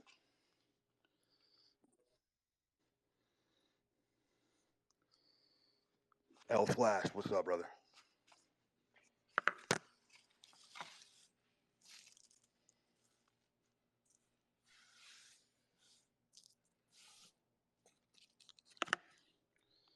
Keep it moving. I'm gonna get Riley's up here. What's up, Riles? Yo, what's up? How you doing? What's up, man? Hey, I had a question regarding kind of extreme focus. I always hear people kind of saying that you can have all the knowledge, but having the focus to actually act upon it is one of the most important things. Except like right now, and in the time of day we live in, with all distractions with the internet, you name it. How do you focus, or what makes you focus? Is a better question. Um, Dude, that's a good question, man. So today, this this chick I'm seeing, was showing me some shit on Instagram, and she came over to me and she was trying to show me some fucking video or whatever, and I had to fucking wave her off. And I was like, listen, I was like, my life is so interesting right now that I literally cannot be bothered with hearing the news or what the fuck's going on in Antarctica or what they're fucking giving trannies. I think she was showing me how crazy it is that the types of tranny surgeries that people are getting. She's super conservative, so she was repulsed by it. But I was just like, I'm to a place in my life, man, where I believe I am the news. I am the media. Like whatever I have going on in my immediate environment just means the fucking world to me. I don't give a fuck what's going on at the fucking White House. I just don't care. I don't give a fuck. I don't want to know. I'm extremely fucking sensitive to like advertising, fucking the radio. Like I'm just very fucking insulated and devoted to my work. And that's all I give a fuck about right now. And it took me a long fucking time to get there, bro. But I truly do believe that that is the fucking way right now in the current society is to stop fucking indulging in the fucking news. It's all fucking garbage. All of it. It's just pure trash. Like, I just literally don't want to hear about anything, dude. I don't want to hear how many fucking points fucking, fucking, I don't want to know. I don't want to know. I just want to stay devoted to my work, take care of my people, and continue to fucking produce what I'm producing. And I honestly think anybody who decides to take that path is pretty much guaranteed to make it. Pretty much fucking guaranteed to make it. Sick. I really appreciate that insight there. I just wanted to say I hadn't come across your account until today, but I love the stuff you're putting out, man, and I wish you all the best. Yep, I appreciate it. Likewise. Let's get cruising.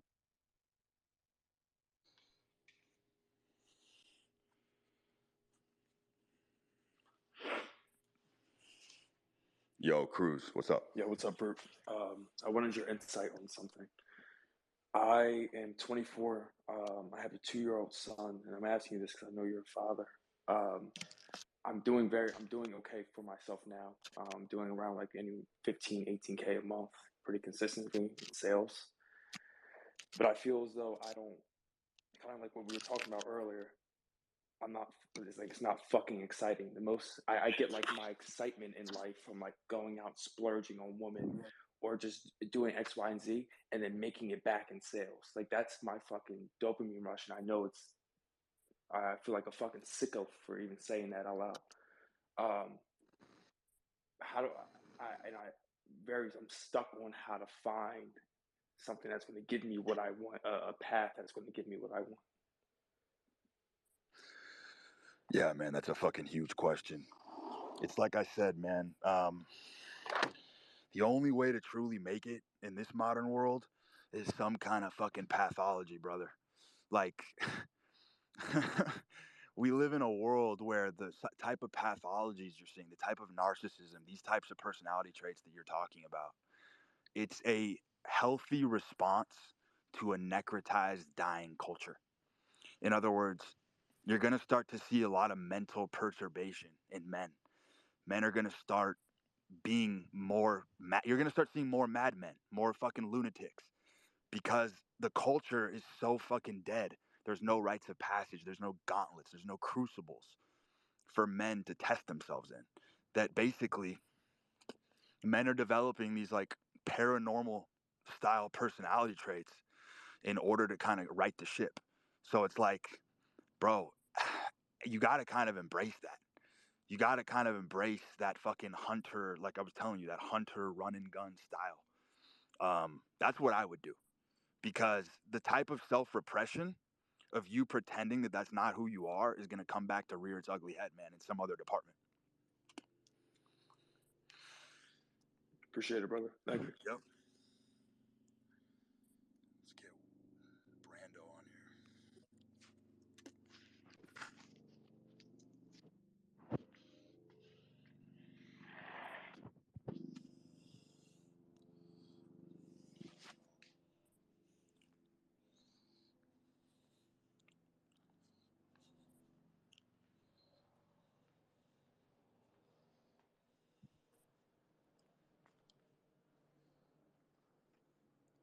Brando. Hey, yo, Brute. What's up, bro? Hey, man, what are your thoughts on semen retention? I think it's gay as fuck. I think Conqueror's jizz. That's all I'll say about that one. For sure, man. Thank you.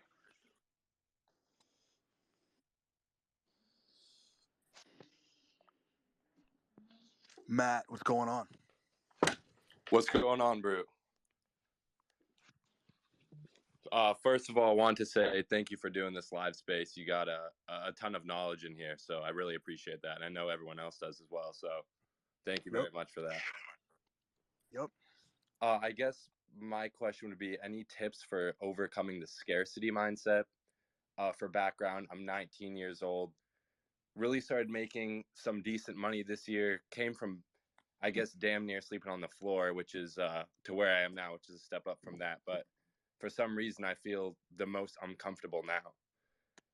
This thought that maybe one day I'll wake up and everything will be gone and I'm back at square one. It's like this terrifying feeling. And I guess there's any tips on overcoming that? Are you frugal? Oh man, that's a great question. Yeah, I think I am. Okay, so I've done a lot of fucking like tampering with these two philosophies. The devil may care attitude that some people have towards money, I believe, is like a crystallized trait very early on. I've never seen someone be able to abandon the philosophy that made them successful. In other words, you obviously have a tide of evidence that suggests that being frugal and being scarce, obviously that's worked for you. Obviously it has. Obviously it's been profitable to some degree. I've never seen, and this is hilarious because I saw a meme on this a couple years ago and I laughed because it's true. It said something about being frugal is like terminal cancer. There's no cure. Yeah. Wow. Dude, I think it's true. I do think it's true. I think that these styles, I've never seen somebody be able to like vacillate and kind of like enmesh the two.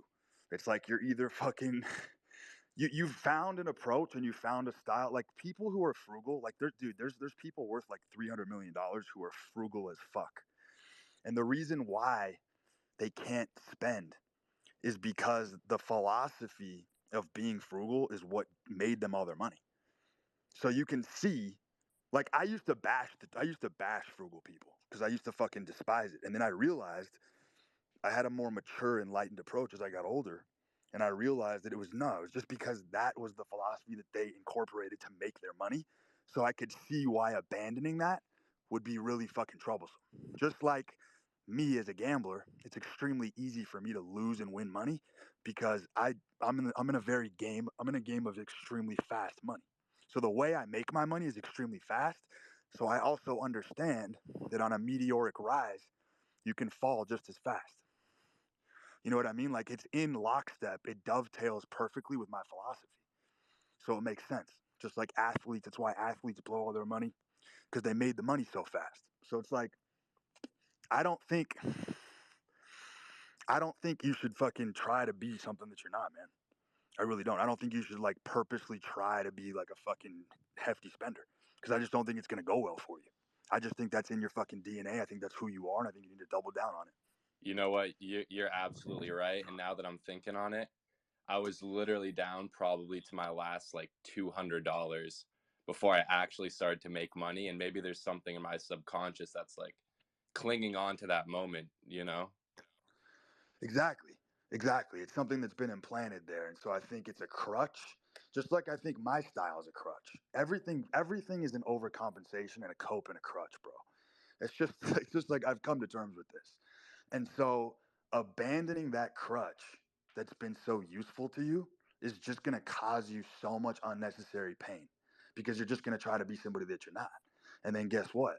In a roundabout way, you will find very clever ways to sabotage your life to ensure that you go back to that first style that worked for you.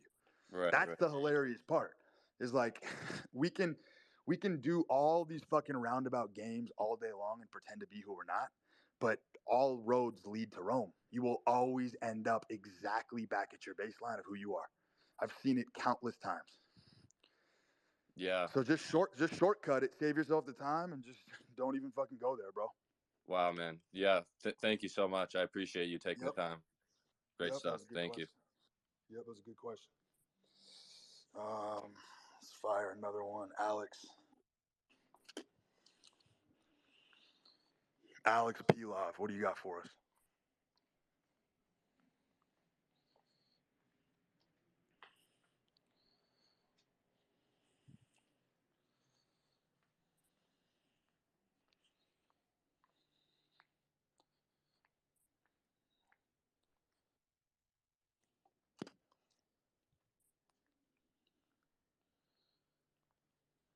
Yo, Nero, talk to us. Yo, thanks for having me, bro. So I got two questions today. So for background, I'm kind of on the same loner path, so to speak. I live alone. I go to the gym basically every day under the snow. I take the bus alone. I come back, work in my basement. Doing that for a couple years now. I'm in tech, so I'm kind of building something for myself. So the first question is, how do you handle the pain that comes with the loneliness? That's one. And then the second is, what are the lessons that you draw from the, the loner path experience? Because it's very, very fascinating because no one else can relate to it but you, and you pretty much can't explain it to people that are outside your path because they're not gonna understand. Most people are in this sterilized traditional path, go to school, do stuff. I'm not doing any of that. So they're not gonna understand what I'm going through like every single day, trying to carve out a separate life for myself. So how do you deal with the pain and how do you draw the lessons from that? Thank you. Yeah, I mean, look, you're only lonely when you don't like the person that you're with, which is you. Does that make sense? I'll say that again. You're only lonely when you don't like the person that you're with. Your second question. The lonely path, bro, that you are discussing is the one that I do not advocate. Obviously, when you're building the way you're building, you're going to have to do it in private. But at night, there has to be a pressure relief valve. Like, there has to be a pressure release valve, bro, somewhere. There has to be you going out and being social and being gregarious and enlivening up your environment. You will grind yourself down to a nub if you continue to go on that path of just being the fucking lone wolf, wearing the hoodie and sweatpants and grinding all day on the computer. I don't see that as a viable path for any kind of strength or spirit or even kind of mental health, bro. Like, you're going to absolutely have to break out of that fucking work shell and start rolling out solo in the night and meeting people. You have to do it. It's a fucking duty, dude.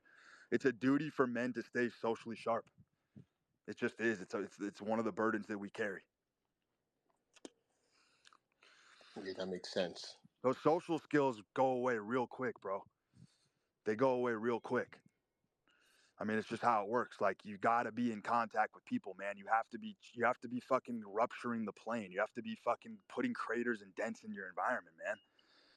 You got to be stirring shit up. Have to.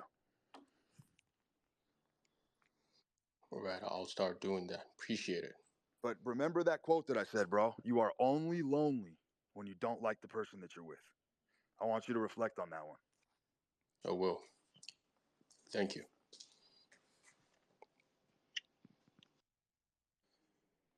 My man, Youth. Hey, Brood, I wanted to ask you because when you had Matt speaking, talking about frugality and how you said that people will not abandon what's working for them and that we all have different crutches, I'm wondering what happens when it's an inauthentic crutch because we're seeing a lot on social media that people put on these personas and then it works for them. And then you build your whole identity around this persona. And I thought it was fascinating because you said people will not abandon what works for them. They'll revert back to who they really are. But what happens when that crutch is not who you really are? How do you sort of see that playing out? Well, the social media phenomenon is so fascinating because what you have is you have a bunch of people who they don't want to be successful. They just want you to think they're successful. So in other words, people have sort of figured out in this new online game that if you if people perceive you as the thing you're trying to be, then you don't actually have to be it. You don't have to be an MMA fighter if you can just tell somebody that you've had 89 professional fights. You don't even ever have to step into the ring. If you can convince people long enough that you are a professional kickboxer, then you don't ever actually have to fight. And then you have the clout and the power of somebody who actually does. So I think what we're seeing, and it's extremely interesting, is a bunch of losers who are at home, who have nothing, no body of work, but they have a bunch of people who think they're successful. So it's like, it's basically just a virtual reality headset that a lot of these guys have on, bro. They're basically just fucking in a virtual reality world where they're getting the fucking accolades and applause for achievements that aren't even theirs. And we know how that ends. That ends very poorly. What are your Man, thoughts on that's that? wild. What are your thoughts on that? Because I know I've seen takes that are related to this from you. I can give you a personal story, like a little thing. So when I was 22, I was uploading YouTube videos on like what I was doing in business experiments, and just one of them took off in relation to my e-commerce store. And I was cracking jokes. I was being this funny guy, and everyone thought I was this big, successful, hilarious entrepreneur. And that sort of crutch or that sort of persona worked for me, and it blew me up to a bunch of success. I made a bunch of money. But then, as you said, I could tell it was like a virtual reality headset, and I wanted to just take it off. I wanted to go back to who I really was, and it just doesn't last. Like you said, I think maybe some people can do it. I just physically can't. I have to follow my spirit, but yeah, I think it plays out very poorly. I think I took off the headset before it became too hard to take off. Like I That's was only up a couple $100,000. I only had 70,000 subscribers. Imagine trying to take it off if I had millions of dollars and millions of subscribers. It would just be bro, too hard. bro. It's never coming off at that point, and that's what we're seeing. That's what I'm witnessing this phenomenon every day on here with some of these guys. Some of the outrageous claims that I see, some of the fucking like chest beating and people stilting themselves up, dude. It's gonna get to a point where the damage is completely irreversible. It's actually spooky as fuck, dude. We'll see how it plays out, man. But I want to say thank you for the space. The energy's been great so far. Yep, I appreciate it. Let's get on Matthew.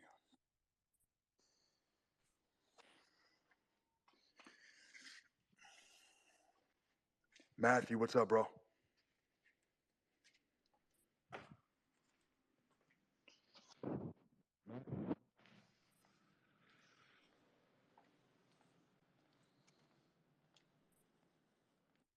Get on Clay Hebert. Yo, Clay. Hey, what's up, Brute? No question, just two resources based on a couple of prior questions.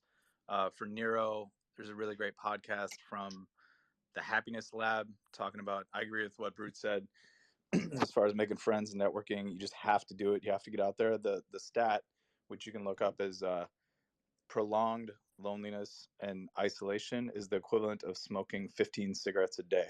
And my guess is that nobody else on this live goes out and smokes 15 cigarettes a day. So except Brute. What's that? Except Brute. All right. So that's that. And then on the money thing earlier, best book I've ever read on money is called The Psychology of Money by a guy named Morgan Housel. Absolutely incredible. It's actually really fun to read. The guy writes like Malcolm Gladwell, but it's also packed with super great tips and stuff like that. So hopefully those two resources are helpful. Yeah, thanks, man. We appreciate it.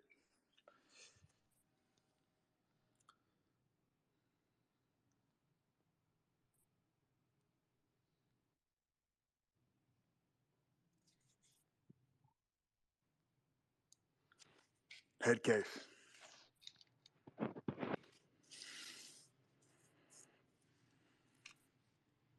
Head case, you're on.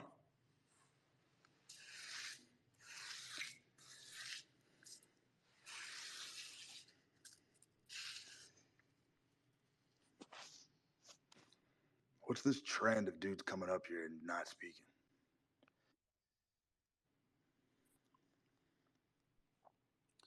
Yo, Nick.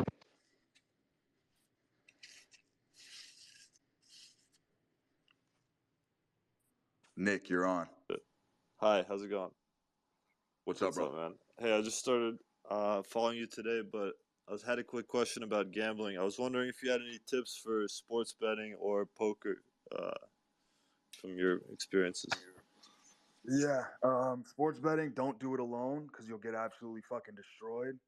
In order to win in sports betting, you need a very complex team system, infrastructure, tools, accounts, beards, connections. Do not try to tackle the sports betting industry. I don't give a fuck how good somebody says their picks are. You cannot win money long term in sports betting by yourself. It is impossible. Poker, I mean, dude, poker is a fucking. So poker is interesting because the game has been solved. Like the game of poker has literally been solved. So the margins to make money against the best in the world are like nothing. Like the game is almost defunct because it's just been cracked. Like the best in the world are using GTO. They know the fucking best mathematical combinations that are going to happen in any given scenario. And if you're a newbie or a rookie trying to play that game, you're going to get worked. So that's just unfortunate. Yeah, man. As far as the gambling world in general, brother, it's extremely difficult. Extremely difficult, especially if you're riding solo. Like I said, it's absolutely impossible. Just a quick follow up. What about mixed games in PLO where there's higher variance? Yeah, PLO, there's definitely still some fucking opportunity. That game's actually fucking crazy. That game's fun as fuck. Hell yeah. I love myself a good PLO game. Those pots can get outrageous. Yeah, definitely. Definitely PLO, I would say, is definitely fun. But like as far as making a living, bro, I mean that's just fucking I don't want to sit in a dungeon all day. That's why I like sports betting, because I can go live my life and the outcome of the games and shit, you know. I don't have to fucking sit at a table all day. Appreciate it. Yep.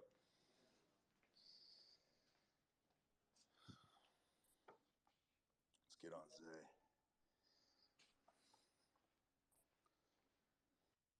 Yo, Hey, what's Zay. poppin', G? I was watching your SoundCloud spaces that you have saved, and one thing that really stood out to me was you said you have to be adaptive to new perspectives, and I couldn't agree more. A lot of people are very stubborn and ignorant, and that's just something you can go really deep on.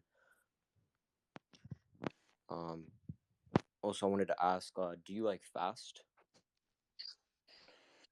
I mean, I kind of do daily. I eat like a massive breakfast and then I eat like a huge dinner. I don't snack in between. So, I mean, I don't really consider that a true fast. I don't know, dude. I've been a pretty harsh critic of fasting because I think it's hilarious. Like fasting because you're truly hungry in the wild is very different than fasting when you know you have 40 ribeyes in the fridge. Like there's a psychological component there where your body truly knows that you're not starving or you're not in a crisis situation, which I think ironically is like probably 80% of the benefit of an actual fast. So yeah, in the modern world, bro, that whole fasting thing is pretty much kind of like it's kind of some fucking marketing trickery. But I want to go back to your first question, bro, about the perspective. What was your question about that? No, I just think that really stood out. I've never heard anyone say that ever, and it's just when I you was can go saying really in depth with it. Yeah, when I was saying that you basically cannot change who you are, you can only change the way you see things. Yeah. Yeah. Everything is perspective in this world. Yep, that's all it is, man. And yeah, like how you were saying with like gambling and shit. Like I'm 20, and I just got robbed for 40K. And it just like doesn't even fucking phase me anymore. It's like, yeah, I don't know. That's just how it is. It's just like you make so much, and like you just lose that amount. It doesn't even fucking matter. Yeah, bro. I mean, dude, I tell people this all the time. I got hacked for 2.7 million last year in crypto. Someone fucking hacked my MetaMask, stole 2.7 mil. I got over it the next day. Yeah, bro. Straight up, I got over it the next day, and it was an extremely fucking fascinating situation to go through, bro. Because in the years that we live in right now, this is my point. Like harping and dwelling on bad shit that happened is absolutely absurd. With how fast the world is moving and how much opportunity there is to capture on a daily basis, like Dude, the whole fucking thing is absurd. People like completely get destabilized and lose their fucking mind when they have like even little losses will fucking bring people to their fucking knees because they're in such a fucking scarcity mindset. Dude, even fucking I've been fucked over in business. I cannot tell you how many times. Not once have I ever sued a soul because my thinking is I'm going to sit, you're telling me I'm going to sit in a fucking court, wait 2 years to try to get a judgment to get my money back when I could literally invest every waking moment of that 2 years to just building a new business and betting on myself. Like I could make back 50 times what I lost trying to recover in a fucking court case if I just went on my own fucking 2 feet and braved the wild and got back on the saddle. Like that's just my mentality with everything. I'm never gonna fucking chase losses. If I lose, I charge it to the game. I don't give a fuck if I was fucked over. Don't care. I'm moving on. I'm that fucking powerful and strong where I can fucking survive any of those hits. I'm just gonna build a new business. I'm just gonna go get it all back. I'm not Yeah, gonna bro. have some dude in a flowing robe with a fucking wooden gavel deciding the destiny of my finances. It's like, bro, why the fuck would I wait 2 years to get a verdict when I could spend that 2 years building a better fucking life for myself? Like, I'm not gonna even psychologically be in limbo having that in the back of my head. I'm just not gonna live that way. Yes, I agree with you 100%. And it's like, it just doesn't even phase you. And why waste your energy and put your energy towards, that fucking court case? Bro, And you can use that 100%. energy for something else, bro. Like, I'm 100%. surprised. Like, I don't even feel emotional. I'm just like, I'll use that energy, that fucking rage, and just fucking go crazy, do bigger shit. That's just Correct. how I feel. Correct. And I'll tell you something interesting that I don't think people are. I think a lot of people will be kind of taken aback by this, but the idea of revenge as a concept is really an incel fantasy. Like, I don't. Very powerful, well-adjusted, strong people do not go for revenge, in my opinion. Makes it's zero pussy sense. shit. It's severe pussy shit. Like you can literally with the way things are changing and the vehicles and technology and shit that's changing every day, you can literally get your life back very fucking quickly if things go south. It's just what it is. So like wasting your time like some fucking stalker chick trying to fucking go get vengeance on everybody who fucking hurt your feelings in this life, that is bitch shit. Yeah, man, you gotta have emotional intelligence, and a lot of external factors can alter your emotions, and just people don't have that intelligent stability to keep their emotions in check, on point. I guess you could Yeah, say. bro. Yep, wise words for a youngster, bro. I appreciate you. And I just have like last quick question. Do you know about XRP? I do not, but let's not plug that in here. Okay. Wait, I have a question. So you were talking about like firing bets and shit. I was wondering if I could do that. You said like minimum 50K. If we could do like. Bro, I am dead fucking serious. Okay, do you have like WhatsApp and shit? Because like I'm trying to do this like tonight. DM me your fucking number, bro. Anybody else listening to this, if you want to fire alongside me together on the Australian Open this week, I'm fucking down, bro. we're gonna make a fucking fortune together. DM me. Wait, listen, Do I'm not, DMing you bro. my Do WhatsApp, not bro. waste my time. Do not waste my time. I'm not wasting your time, bro. I'm gonna DM you my WhatsApp. Do you have WhatsApp? I do. DM it to me. All right, I'm gonna DM it like right now, bro. I No appreciate tire you. kickers. No tire kickers. All right, bro. I appreciate you, my man. Yep. Thank you. Yep. I appreciate you too, brother. Brute, you cool if I take next question? Yeah, go ahead, Nick. Dude, so two things. One is what you were talking about with like suing and like court. I had a client who, bro, just nightmare fucking project. Like it really taught me a lesson of like, here's the client to not go after. Just because they can fucking pay you does not mean they're a good client. Like they can still be a nightmare client. And this lady sends me a letter basically like trying to sue me for the most part. Like it was just a long, like 3-page letter of everything that she thought I did wrong and why she wants her money back. And basically she's saying, if you don't send it back to me, I'm going to sue you. And I was like sitting there, I'm like, I don't even know how to respond to this. I've never been fucking sued. I just hit up one of my mentors and I'm like, how do I respond to this? Like, should I write her a letter back or like, what do I do? And he just like laughed on the call. He's like, here's how you respond. He said, sounds good. See you in court. And he's like, just say that. And he's like, and it's done. Dude, and bro, he was 100% right. It was done after that. Never heard from her again after that. Bro, only losers go to court, dude. I'm telling you. I've been in business with some of the fucking best in the game of all games. Only fucking losers go to court. It's Yeah. petty. I don't give a fuck if it's your whole life. Go build a fucking new one. Yeah, no, 100%. Right? But yeah, I mean, it was just funny to me because it was like, I'm like, how are you even going to get a hold of me? Like, what? You don't know where I live? Were you going to send someone to try and find me? I'm in a building with there's 1,000 fucking units in here. Dude, You're going to it's have the person absurd. waiting out. It's ridiculous. It's absurd, Yeah. dude. People just have zero respect for their time, and they don't have the right perspective or the right models of the universe to understand that, like, no one put a fucking gun to your head. Like, you're a fucking grown adult. A deal went south. Take responsibility. Move on. Fucking build a new life. That simple. Oh, man. But the question I wanted to ask, because I'm really curious. So I'm 23, and just like listening to the psychology, I'm guessing you're like mid 30s, or am I right? I'm 35. So yeah, look at that. I got spot on. What would you like if you could go back to yourself, like at my age, like early 20s, and you had to like just give yourself advice that you think would just save you a fuck ton of just problems, issues, mistakes, shit like that? Like, what would you tell yourself at that point? Because I always think about this from even just like when I was 21, what I would tell myself. I can't imagine what the fuck the gap is from like 35 to like 23. So I'm really curious to hear that. I would have spoken my mind a hell of a lot more, man, and fucking advocated for myself instead of fucking listening to my fucking parents and fucking mentors and everybody else in my life, bro. I really would have fucking stayed true to my heart. But I was fortunate because I started that process, I would say, around 23. Yeah. Prior to that, bro, I was completely a fucking slave to everybody else.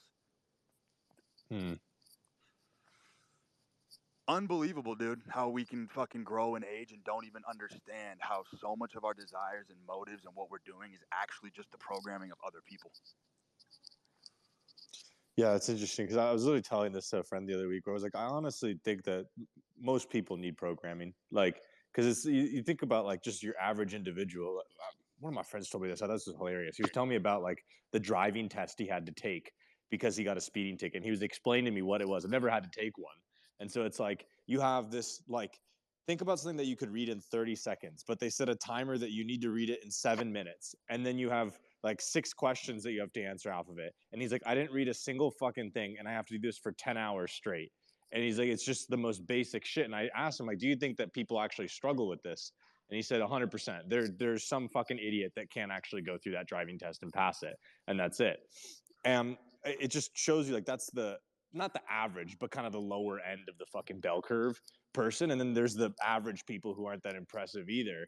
It's like, dude, I feel like they honestly need to have that programming. Otherwise, they're just going to throw their life off the fucking rails. But for the people that are trying to like get to like that outer edge of the bell curve, the people who don't like that shit, who don't want to be average, who don't want to be normal, it's like you have to be so fucking cognizant of what fucking programming, like, why do I believe what I believe? And then, dude, when I started doing that, like, for a while I was following Christianity and Orthodoxy. I know I don't even know much about you, bro, but it just sounds to me like you're not fairly religious. I could be completely wrong in that realm. But like, as I started looking to Orthodoxy, I'm like, why the fuck am I even following this? Like, I don't believe a lot of the concepts here. And I was just going through it. I'm like, these are just like man-made concepts. Like, I believe there's a God. I definitely believe that that's out there, but I don't believe in, like, I don't understand why it's Father, Son, Holy Spirit. Like, why am I believing this just to believe it? If you start to like really question all this shit, I think it really makes you start to observe life differently, because it's like, okay, where did this fucking thought come from?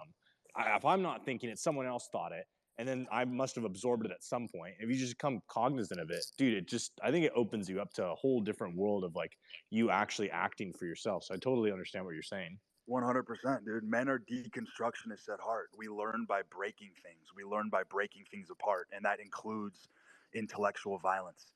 Like, you have to inflict intellectual violence on the philosophy that you've been given. Even when I read the Bible, I was going through there and fucking dissecting things and incinerating stuff. But look, some of the parables are good, but like, there's a lot in there that I was fucking taking a sword and just fucking slashing in half too. Bro, that was 100%. That exact thing is what brought me to Islam, though. Like 100%. I was reading the Quran and trying to do that and couldn't do it, and was like, "Fuck!" Like, I align with every fucking thing this is saying. There's not one thing this has said that I don't agree with or that I think is confusing. Yeah, and it was we were talking about culture stuff earlier. I was like, it was a really big culture shock for me, because it was like, dude, your whole life, especially when you're growing up in America, like, this is a violent religion. It's not for white people. It's this, it's that. You then go into it and you're like, this is the most accepting, loving, peaceful religion in the entire world. And it's just stupid mass propaganda that pushes that shit out. So 100%. I agree with that, dude, that it's like you have to 100%. intellectually combat it. You do. Dude, everything. You don't learn what love is till you get your heart broken. Like, you know what I mean? Like, things break, and then you understand the mechanisms behind them. That's what the human spirit is. That's what the masculine imperative is driven towards. That's what striving is. It's about shattering and breaking as many models as you can and then improving. Yeah. You know what I'm saying?